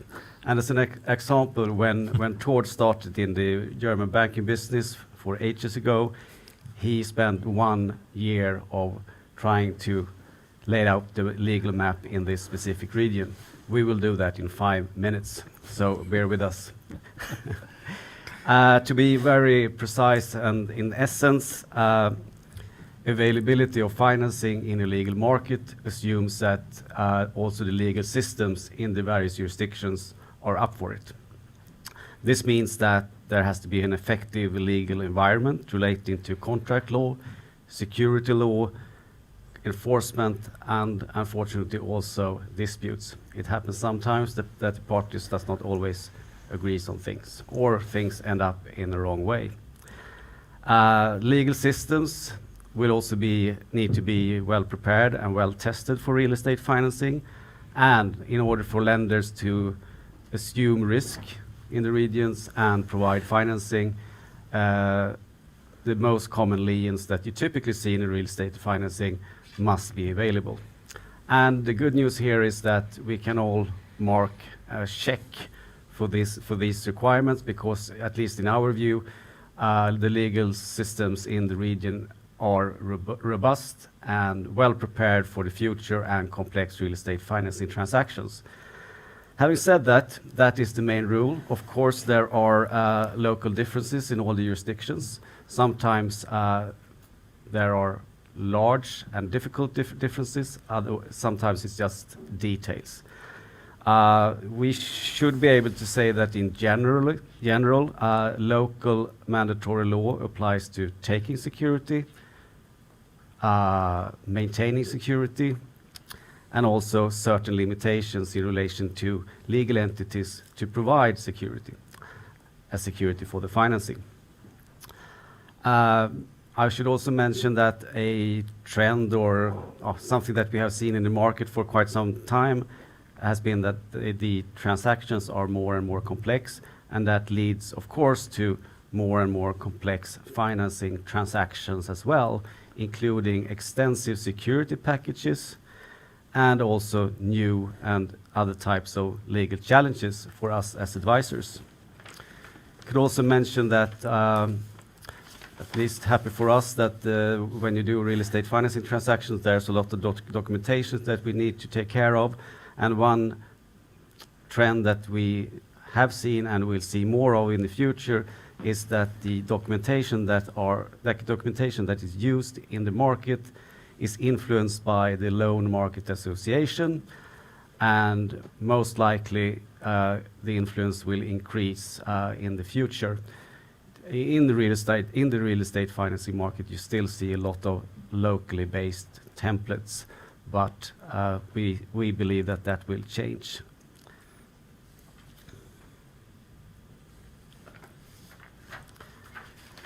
Now we thought that it could be a good idea just to mention what are the most common liens or security interests that you typically see in financing transactions in the region. And needless to say, the primary security assets and a good topic for this webinar is, of course, mortgages in real estate, which is the undisputable primary security asset. Then we have the pledge of shares, very common, of course, and in share transfer, where you have the real property located in an SPV, it's more or less mandatory. But if you have a more complex financing transaction, perhaps a portfolio acquisition or just general banking lending to a large group, you sometimes see share pledges downstream in relation to the shares in all subsidiaries. Other forms or other types of security that you see are pledges of intergroup loans, rental income, pledges of bank accounts, and in connection with transactions or acquisitions, you also see pledges of rights under the acquisition documents. Whether you are a lender or a borrower, you always need to put some focus on the security package and do a careful overall assessment. And the reason for that is that taking security is sometimes easy, but also sometimes complex and can cost a lot of money. And each jurisdiction have their own details, or I don't know how to put it, but difficulties. You have to look at formalities such as notarization. You have to look at whether or not there are some heavy registration fees, stamp duty, and also quite burdensome requirements for actually making an agreed security interest enforceable against, for instance, a bankruptcy receiver or competing creditors. When you have done that assessment, you need to compare the costs, and as a main rule, if the cost for obtaining that security is not proportional to the benefit that the lender actually receives, then that security interest is most likely excluded from the security package, at least in this particular market. Should we perhaps go to the next slide? And the final one. We thought that a final part of this presentation would be just to highlight a few uncommon limitations and challenges that you might face when you are focusing on a transaction in the region. I already mentioned that it's a number of variation of the same limitation, but limitation relating to legal entities' rights to provide security for other companies' debt, for instance, is something that you should look into, and also rules regarding unlawful financial assistance. These rules are normally quite complex, and you need to look into those rules in light of the specific structure that you intend to put in place. But mostly it's possible to solve any issues that you may face. Taking on for that complexity which Philip mentions, I would like to maybe end the presentation with a few takeaways on what we think for the future.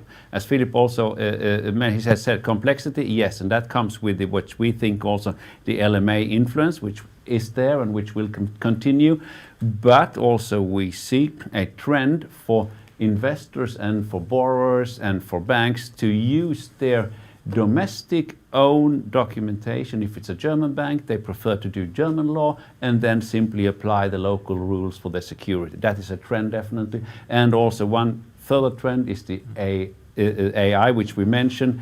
And the third thing is also that you bring your transactions. In London, you do an income strip, and you are used to an income strip, and Cushman or the other broker, CBRE and the other, they are used to market that, and then they want to market that in Sweden as well. We did that most recently, adapted the UK common law system income strip for applicability in Sweden. That is also a trend. You integrate not via legislation, not via regulation, but via investors and how they want to structure their deals. Great, that's a great summary of the complex world of regulation. Yeah, we see that the integration is not on the agenda for the legislator, but well, always for the investors and for the... Yeah, okay, great. So thank you so much again, Philip and Tord, for your presentation. What we're now going to do is take a 5-minute break and return after that for the final hour of the seminar. Thank you. Thank you. Thank you. Excellent, thank you.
Welcome back. We're now joined by a panel of international investors who all have some skin in the game in the Nordic and Baltic markets, I believe. So I'll briefly introduce the panelists, and then we have a bunch of questions that we'll go through with them. So first of all, we have Pertti Vanhanen, MD for Cromwell Property Group. You can see him there on the screen. Jenny Lindholm, Director of Nordics Alliance Real Estate. Hello. And then Rikke Lycke from Patrizia, and she's European Head of Asset Management and Head of Corporate Integration and Regional Head of North, Central and Eastern Europe. Hello. So welcome all to the session. And I thought I'll start with a question about really the topic about this this seminar. That what's your view? How has the increased market integration improved the situation in the investment sense in the Nordics and Baltics? Is it a positive change, or is it a negative change, and why would you argue so? So Pertti, shall we start with you? Thank you, Thomas. Look, Thomas, we don't invest into the Baltics at all. By the way, there's a huge echo. I don't know why, but there's. Anyway, I'll continue. I'll try to continue. It's very confusing. So we haven't invested into the Baltic countries at all, and we are. I don't believe that we will invest in the near future. At least those markets are quite small. It's basically 3 cities, and the Nordic countries, 4 Nordic countries are big enough. And then the Nordic countries have great fundamentals, and we do have invested into these countries. And despite the COVID, the markets has been quite stable. And they have delivered. The markets have delivered decent returns compared to the number of the other regions and countries. So we are positive for the Nordics. We are looking forward to invest more, and we want to have a stronger footprint. Great, thank you, Pertti. I was just asked to tell you that if you remove your headphones when you speak, you might be able to remove that echo. But Jenny, would you summarize your view on how Alliance views the Nordics and how this integration, whether it's positive or negative? Yes, thank you. I think we have heard from former speakers that there are many similarities, but also many differences between the Nordic countries. And to me, as an international investor, increased integration is, of course, good in one sense, because it makes it easier to do business between the countries. And I think we also heard from former speakers prove of this, that this has been happening over time. For example, Patrick Gylling spoke about Finland and the evolution of the market there, going from being quite a domestic market to a more international market. And I think we saw the same happening in Sweden a little before the Finnish market turned. But of course, the Nordics are also seen from an international perspective, diversification play, and to be able to still have it as a diversification play, it can't be too similar to all the other countries. And I don't think that will happen. We have 4 different currencies in the Nordic countries. That makes it special. We also have some specialities when it comes to the legal system and so. I think what ties it together and makes it such an interesting investment location for us is the very stable economies, the trustworthy political system that we also heard from former speakers. For example, Tord from Eversheds mentioned the Nordics as a robust system that you always know what you buy. And that is, of course, attractive to an international investor. So we are positive to the Nordics, and I think that we will see the Nordics being an interesting play also in the future, and especially since we are quite advanced also on the ESG and sustainability questions. Great, thank you, Jenny. And Rikke, the same question to you. Well, I agree with Pertti and with Jenny. For us, the Nordic is interesting for several reasons, but mostly because of the stability. and the potential it generates. And it generates a lot of potential for us in terms of investments, because of the urbanization that is still happening. In spite of Corona, we still see urbanization happening. It's interesting because of the Nordics together with Holland and the Benelux area being on the forefront of ESG in Europe. We are very digitalized in the Nordic area compared to a lot of other European countries. We still have, in terms of European countries, we still have people going to the bank every first of the month to pay their rent directly into a cash account in the bank. In the southern European countries, we don't have that anymore in the Nordics. There's a lot of things that makes the Nordics very interesting. But I also have to say, it's not the only interesting area in Europe. All European countries are interesting, but they're interesting from different perspectives. And it also needs to be taken into account the investment strategy one has with its different investments. Are we going for residential? Are we going for commercial? What kind of commercial? What risk classes are we going for? There are a lot of issues that needs to be taken into account. I don't think any investor sits and says, I want to go into Finland. Now, what can I buy in Finland? I think most investors create an investment strategy and then they find the countries and the assets that fit that investment strategy. As Jenny said, we have 4 different currencies. 2 are either the euro or pegged against the euro. 2 are not, so they're floating. That has an impact as well. Are you a fund or an investor that is hedging, or are you not? What kind of risk are you taking? So even though I know you would like us to say which country we find the most interesting, I think all 3 of us probably, Jenny and Patty, please correct me if I'm wrong, find all of the countries, including the Baltics, of interest, but for different issues, for different types of investments. And then unfortunately, I have to say that the Baltics is, for an international investor, still a very small market. And we do have to consider our exit strategy. That said, I don't know if Jenny and Patty would like to add something to that. Yeah, but I was wondering if Patty might want to carry on from that. Are the Nordics like a core play then, or is there? Yeah, definitely Nordic countries. You know, I'm from Finland originally, and been a big ambassador around the world to support Nordic markets, real estate markets, for 20 years or so. And I really have a strong belief in the Nordic markets, and you know, definitely it should be part of the core investment portfolio. I always take Australia as an example, and now I'm working for Australian companies. It's even more interesting to take that as an example.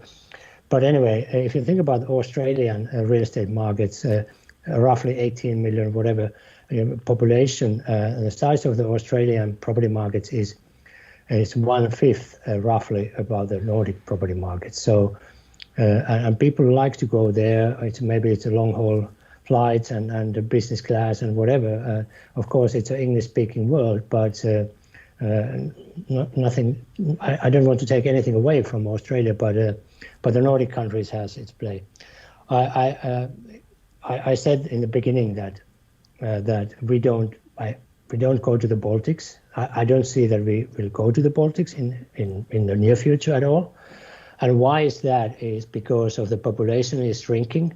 All the UN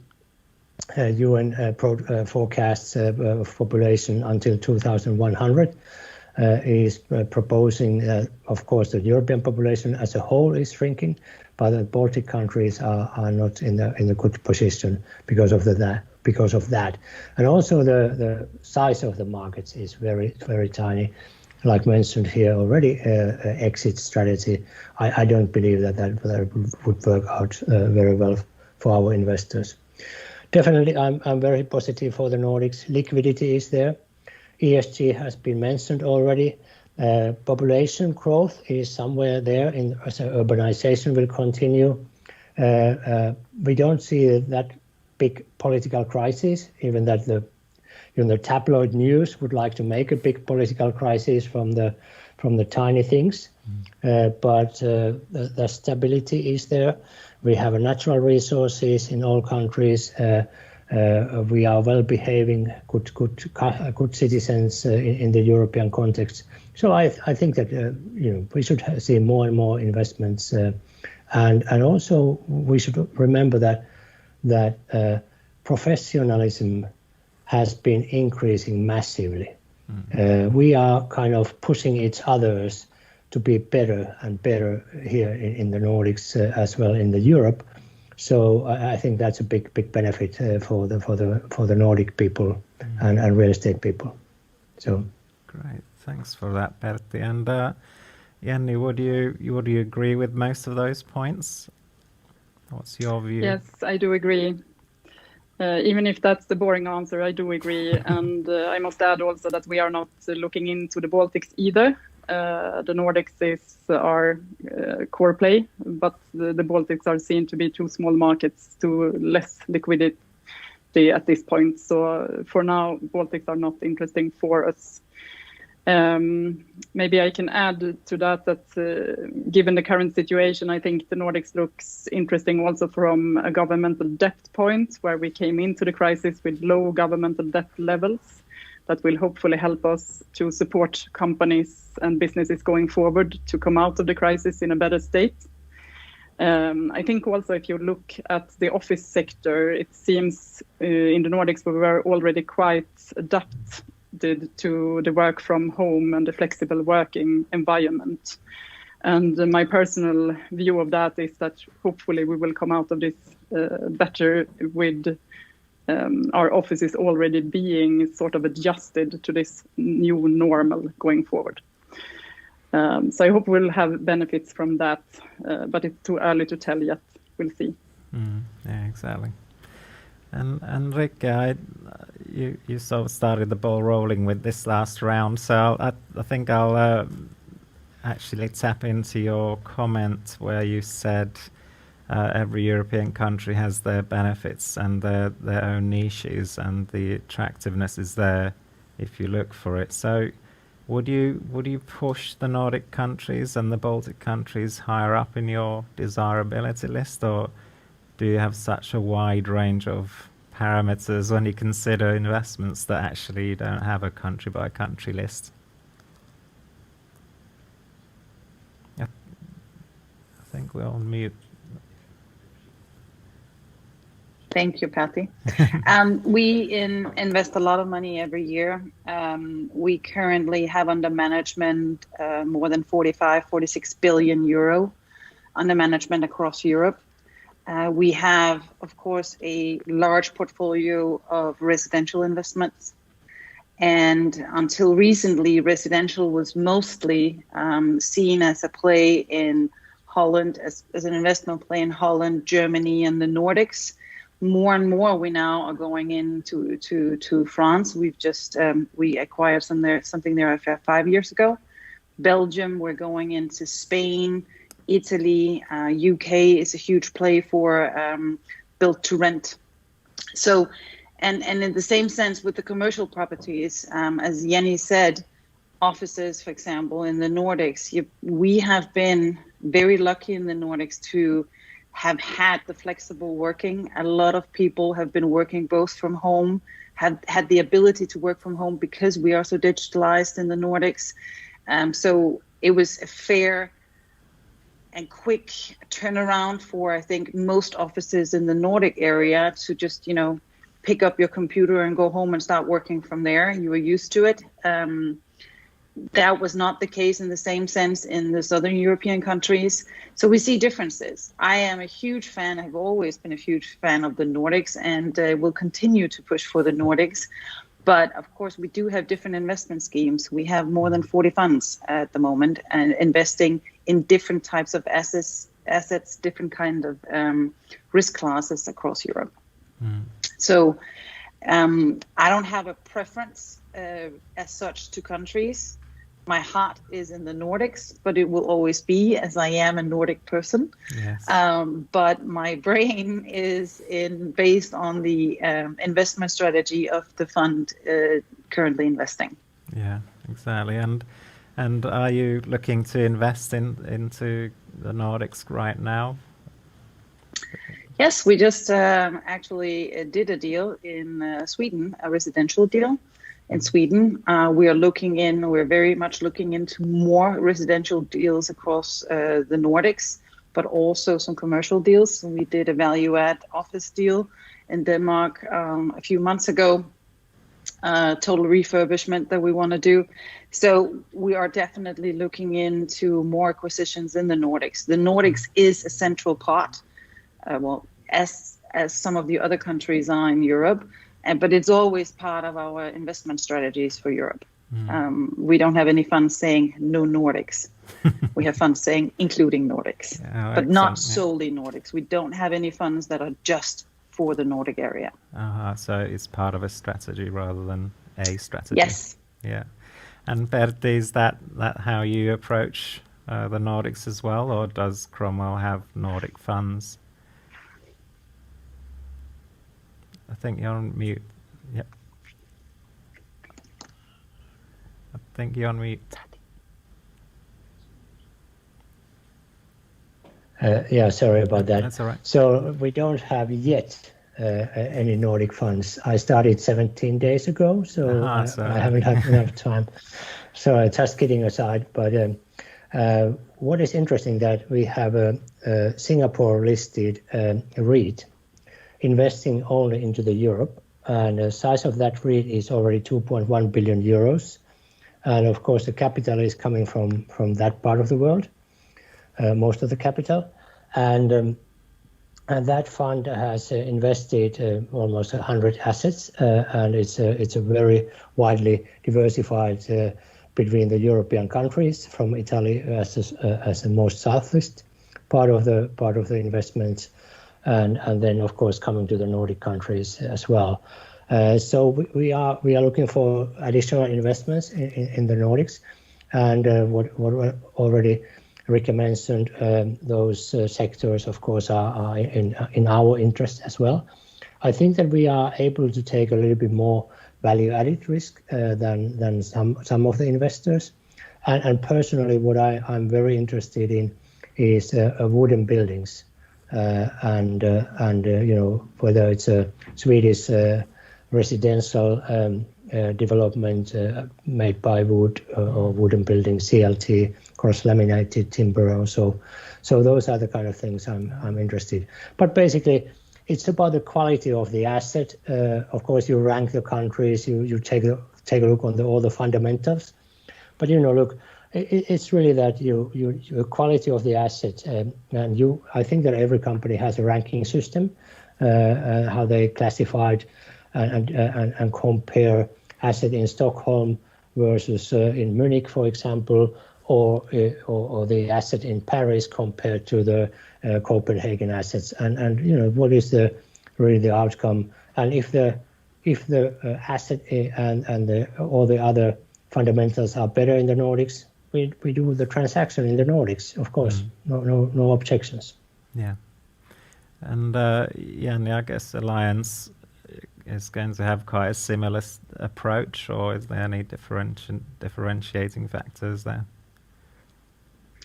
No, I would say it's quite similar. We are investing on behalf of the Alliance insurance companies, so we do not have different funds, but all our insurance companies has an ongoing investment need into real estate. So we see an increased interest to allocate to real estate, and especially to multifamily residential and logistics. I think like everyone else, unfortunately. So we see also a high competition within these segments. We are active all around the Nordics in order to find interesting deals, and we will keep that activity going forward. I think, as we have said before, there's a lot of good things going on in the Nordics. We see positive growth, we see ongoing urbanization, good GDP forecasts and so on. And I think also that we see that the cities has a lot of the characteristics that investors, but also companies and talent is looking for. For example, Copenhagen, I think, is a good example of that. We heard earlier today about the 15-minute city, I think it was called, where you should be able to go everywhere within 15 minutes on bike. And I think Copenhagen is a good example of that. So we would like to find a way to find our first direct investment into Copenhagen going forward as well. Yeah. Excuse me, but can I kind of challenge that? If everybody is so excited about the 15 minutes city, what I heard this morning as well, how on earth you make Paris or London and all the big cities 15-minute cities? If everybody is moving to that direction, then it's getting even further outskirts. And the fact is that we don't have enough land around the big cities that people could find the private houses and infrastructure, schools. It's impossible. But of course, I like that idea, and Copenhagen is a great. But I mean, Amsterdam is another one for cycling. But all the big cities, it's a massive challenge. Yeah, I'm sure it is. Yeah, I have to say, if I may add to it as well, we look at it a bit differently. We've actually we analyzed about 100 cities, a little bit more in all of Europe. And we looked at it from a technological point of view. We looked at it from, a age demographic point of view. We looked at it from a university point of view. And then we listed all these cities and said, okay, so which are these cities, which are growth cities, which are not, which are in growth areas and so forth. And based on that, we actually make our investments into what we call the living cities. It's a fund we're currently working on or have fundraised for already, still fundraising, but the strategy is to invest in the cities that we believe are the winners for the future. So some of them are already vibrant cities that are definitely to stay on the mark. Some of them are upcoming cities that we believe will be the winners in their areas within the next 10 years. So that's how we see it more. We actually go from 5-10 years ago, you looked at investment per geographically. Yeah.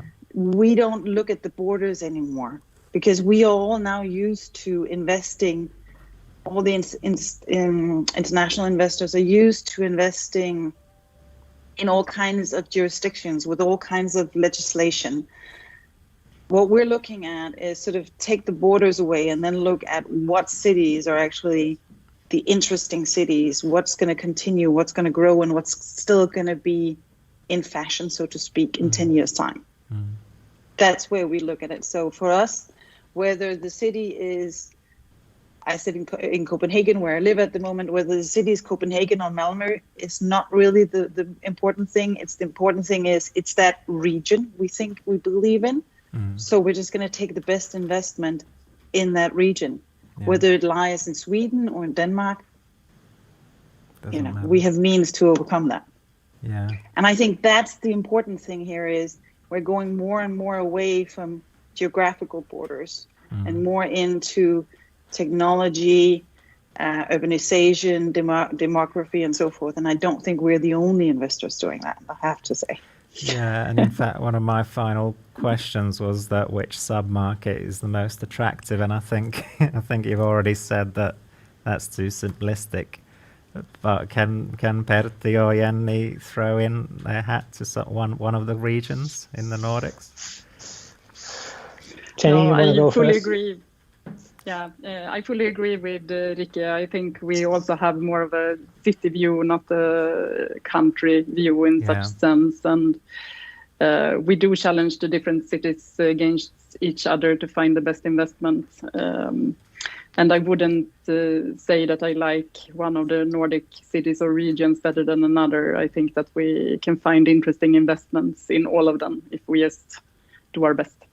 The only thing I would like to add is that we should not only think about Europe as our approach is global, so that if you think about APAC, Asia Pacific, Australia, those regions, and also Africa, where you have really the population growth. They are like Europe 40 years ago, or after the Second World War, that you have a growing population and middle class and all that.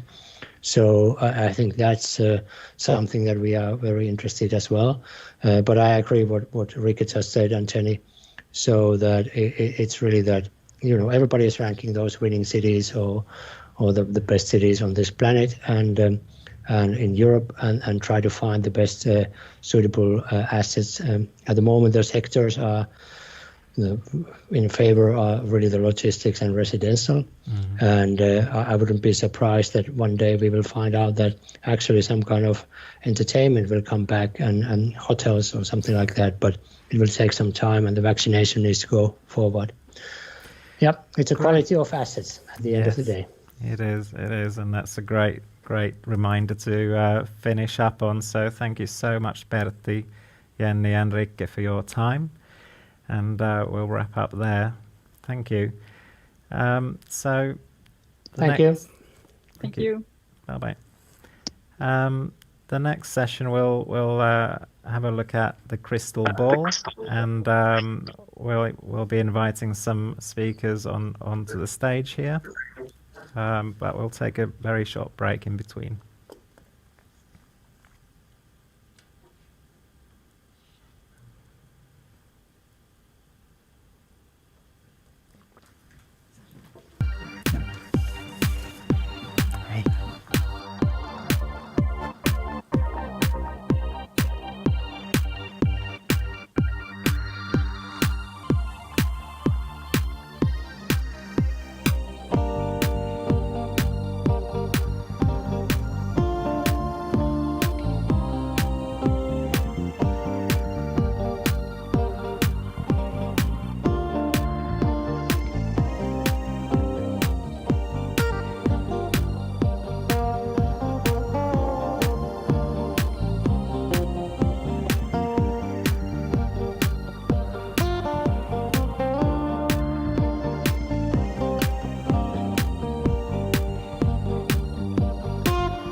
Hi, welcome back. So after that short interlude, we move to the final session of this seminar. So we're looking into the crystal ball with this panel in the studio. Plus we have Hanna Kaleva also online. And in fact, I'll introduce starting with Hanna.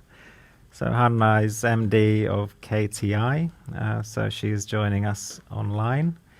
And of course, then in the studio, we have Ilya Batyan, CEO of SBB, Ingemar Ringsteds, EYRCH, and Joachim Arvius, CEO of Pangea Property Partners in Sweden as well. So we'll start with just a quick round of introducing the different markets, if you will. So I wanted to actually start with you, Hanna. So I think the question I'd like to put to you is, how do you view the Swedish entry into this Finnish market, and do you think this will affect the structure of the Finnish market going forward? Thanks, Sasha, and good afternoon to everyone, and thanks for the invite. And well, the Swedish entry to the Finnish market happened actually a long time ago. There's been quite a few Swedish investors present here in Finland for, 15, even more years. And it's a very diverse and colorful group of players. So in that sense, I warmly welcome, and I think the Finnish market in general warmly welcomes the Swedish players to the market. The more we have like different kinds of players here, the more liquid and better functioning the market would be. And how do they affect the market structure? Of course, by having different kinds of players with different kinds of strategies that makes the market, it grows the overall market and opens up new opportunities for everyone. And it's not only, of course, we do have these Swedish or Nordic funds who are really, really big players here, some of them, but then we also have more and more capital coming to the market through indirect investments, through joint ventures or Swedish investments in Finnish companies, which is another way they do impact in the market structure. Thanks, Hanna. So it looks like Hanna's inviting you, Ilja, to Finland, and SBB is a prime example of a Nordic, truly Nordic investor. So would you speak to that a little bit? How important is it that the Nordics is accessible to you quite easily? And also, don't forget the Baltics. What do you invest there? Yeah, thanks, Hanna, on inviting us, and we are happy to continue to be a large player in Finnish market. Samhällsbyggnadsbolaget or SBB, we do have today properties for like 900 millions, a billion euro in Finland, and we are going to continue to grow in Finland, and I completely agree with you. That is the right strategy for every market to attract larger players to get liquidity, and I hope that we can see Finnish market opening even more in that direction, because I think that is good for the Finland. That is good in our case for attracting investments in social infrastructure, and that is at the end of the day good for the citizens, because they will get the most efficient infrastructure. So we are currently in Sweden, Finland, Norway, and Denmark, and we are not active in the Baltic, and for us, because we invest in government-backed income, Baltic is much newer market, and you have on the one side the Sweden, Finland, Denmark, and Norway with long experience of welfare state with strong government-backed institutions, and it will require some time before the Baltics are there. So in the meantime, we will stay in those four countries. Thanks, Ilja. And that integration, in fact, Ingemar, I hope you could give us a little bit of insight into how that's developed, and do we have other regions, for example, in Europe that have similar integration that we've seen in the Nordics that have helped investors such as SBB to? I won't say that we have a copy of what's happening in the Nordics.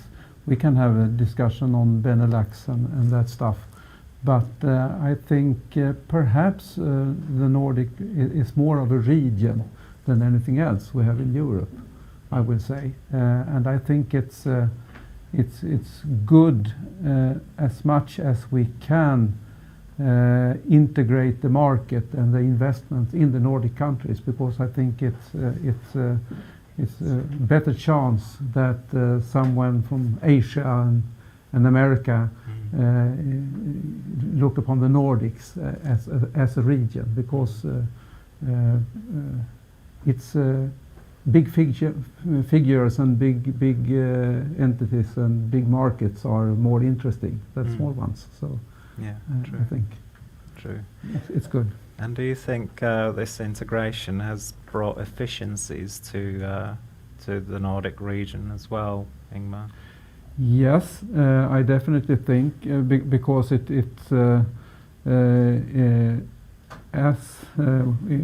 we have investors between or inside the Nordic countries and between the countries, that escalates the transparency and the way to do business, and that's good also for efficiency as a whole. So it vitalizes the market, and that's good. Yeah, exactly. Yeah, and Joachim, could you comment a little bit more on that integration? So, does this increase liquidity across the whole region, having a bit more integrated market as well?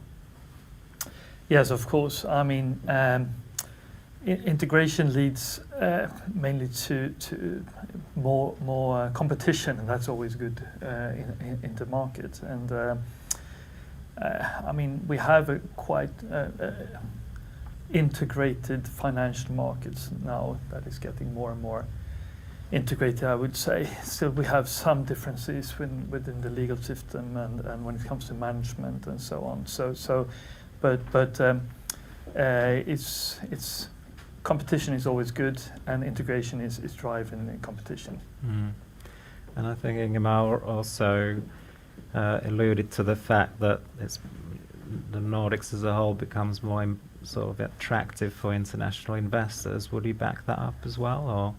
Yes, sure. I mean, we have a similar culture, and we are moving towards even more integrated markets. And when, for example, Swedish companies are growing, they have to move outside Sweden to diversify. So it's natural to start with the closest neighbors, and that's what we have seen the last couple of years.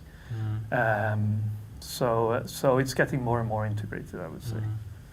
And I think if we could bring in Hanna to this conversation as well, you could probably say that this integration makes the whole region stronger as a global market. Would you say that?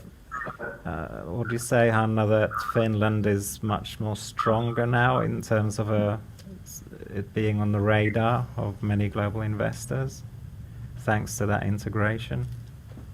Well, part of that integration might be that we do have lots of funds with a Nordic strategy, which makes it easy for a investor looking at the markets from abroad to get exposure to all the Nordic markets with the local management. And what we see here in Finland, what distinguishes the Nordic funds, the Swedish funds mainly from other foreign investors here, is that they typically have a very strong local presence. They have local offices here, so they are integrated in that sense as well. So they are here present in the market, which always is good with regard to market knowledge. And maybe one aspect with this integration would also be that, especially if you look at it from abroad, by having integrated markets, you can always find Nordic advisors, Nordic managers, like professionals who know the market as a local market, and through them you will have better access to the Nordics as well. So I guess it's a good thing for all the Nordic markets. And Elia, I guess from a corporate point of view, you would probably agree that it's better to have an integrated market. Has it made your business model more possible, or?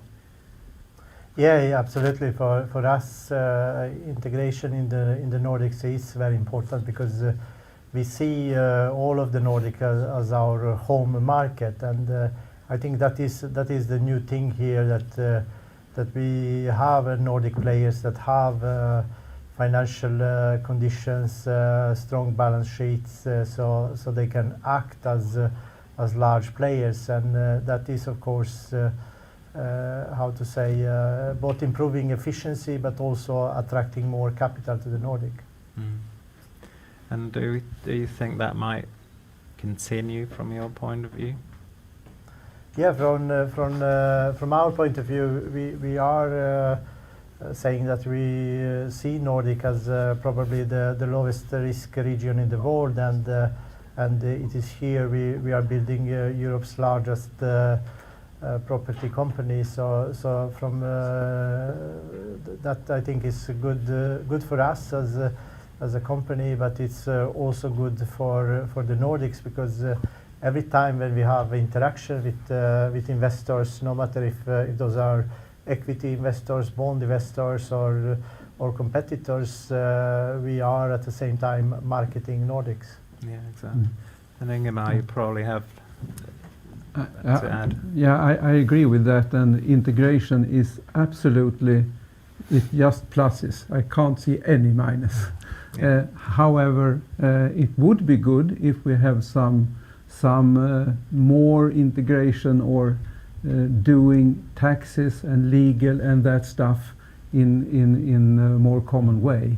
So that's a message to those deciding on those rules. That would be good.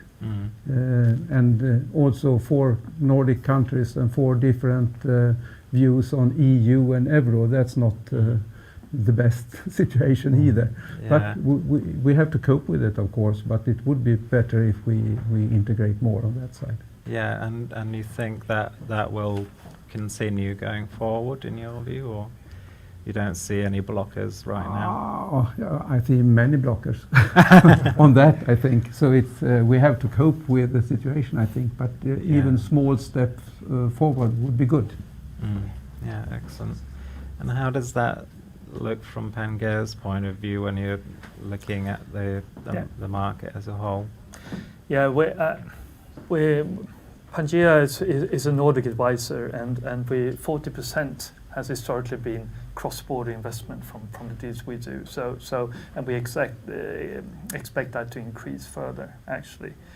But I would say the main obstacle, maybe when you're looking at the Nordic markets, are also the currency issue, and the different currencies attract different kind of investors. And Norway being outside of the EU could be different from different funds in regard to the regulations for where they can invest and so on, for example. And Finland being in the euro helps them for example, German investors. So that you shouldn't. I mean, the currency issue is something here. But also, I would like to say that when you invest abroad, also it's big investment comes with some responsibilities as well, that you also engage in urban development and the cities and so on. We haven't seen that so much yet from foreign investors, but I think that will come as well. I'm sure Ilya agrees that you have to engage in the community where you invest. Absolutely. Yeah. Well, do you have more to comment on that? Actually, that's quite an interesting topic. Yeah, I completely agree with you, Joachim, and we as a Nordic player, we are currently running zoning plans both in Norway and in Finland, at the same time being one of the largest players in this space in Sweden. So that is also next step for other foreign investors to be engaged, not only buying existing properties, but also supporting newly built buildings, both for social infrastructure, for residentials, for also developing cities. I mean, we will have to take next step to go from the shopping center to something new, and that part of the business is going to require both a lot of capital and a lot of knowledge, and there is a space where we expect foreign investors to also come with new ideas, and not only capital, and how to say deploy local knowledge and make this exchange in the best way, so we get best development in our cities in the Nordics. Actually, nationwide, I will say, but I hope it will come, as Ilya says, and even bring in new ideas. Because that's good to have new ideas, because we need new ideas on how to work out some buildings that need to have new must be renovated or changed use, change of use and things like that. So that's let us hope there is room for good ideas. Yeah, exactly. Hanna, are you online still? I'm here. Can you hear me? Yes. Could you repeat your answer to the previous question, because I think we dropped off. Yeah. Okay.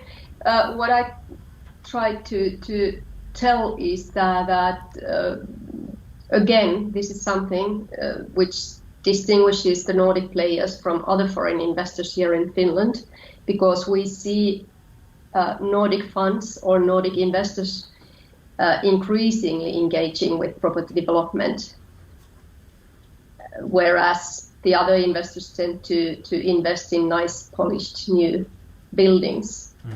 So yeah, and we see Nordic players hiring property development professionals in their local teams here, which is another sign of engaging more. Yeah, exactly. And Joachim, I was wondering if you deal with many project sales when it comes to international investors, or is that your experience pretty much what Hanna described? Yes, I mean, we've seen an increasingly amount of international investors investing also in development properties. So,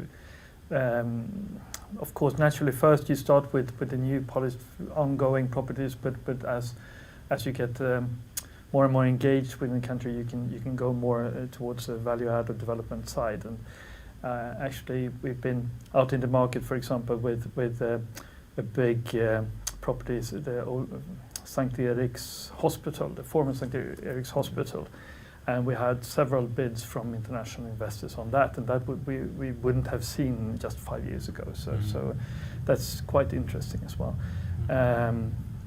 But also one thing I can see over the last years, we haven't seen this high correlation between the Nordic markets as we see right now.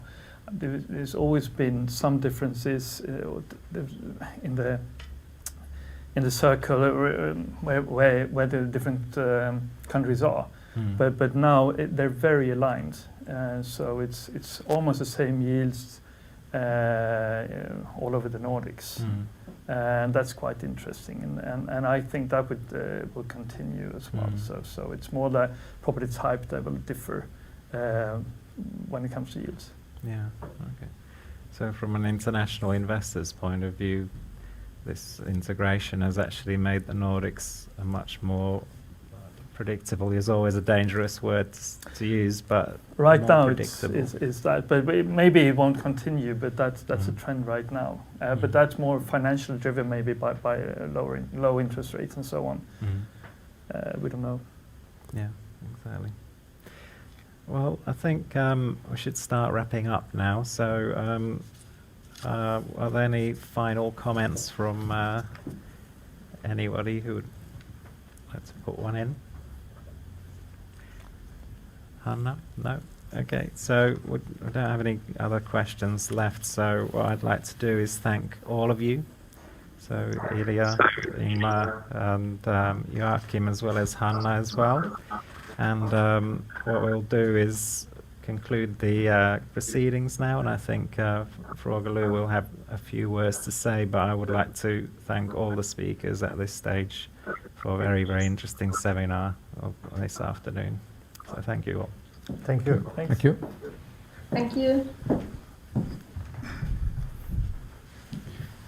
Thank you, Sasha, and we would like to thank all of you who have been watching, our partners, all our speakers, our friends at Stockholm Media Factory who helped us produce this, and of you, Sasha. A very special thank you. Yes, and please stay tuned for more information on our upcoming events. And if you need any more information, just contact us, either myself or Sverrir. But thank you all for a very nice afternoon, and we hope to see you soon in real life and also in the virtual world. Bye bye.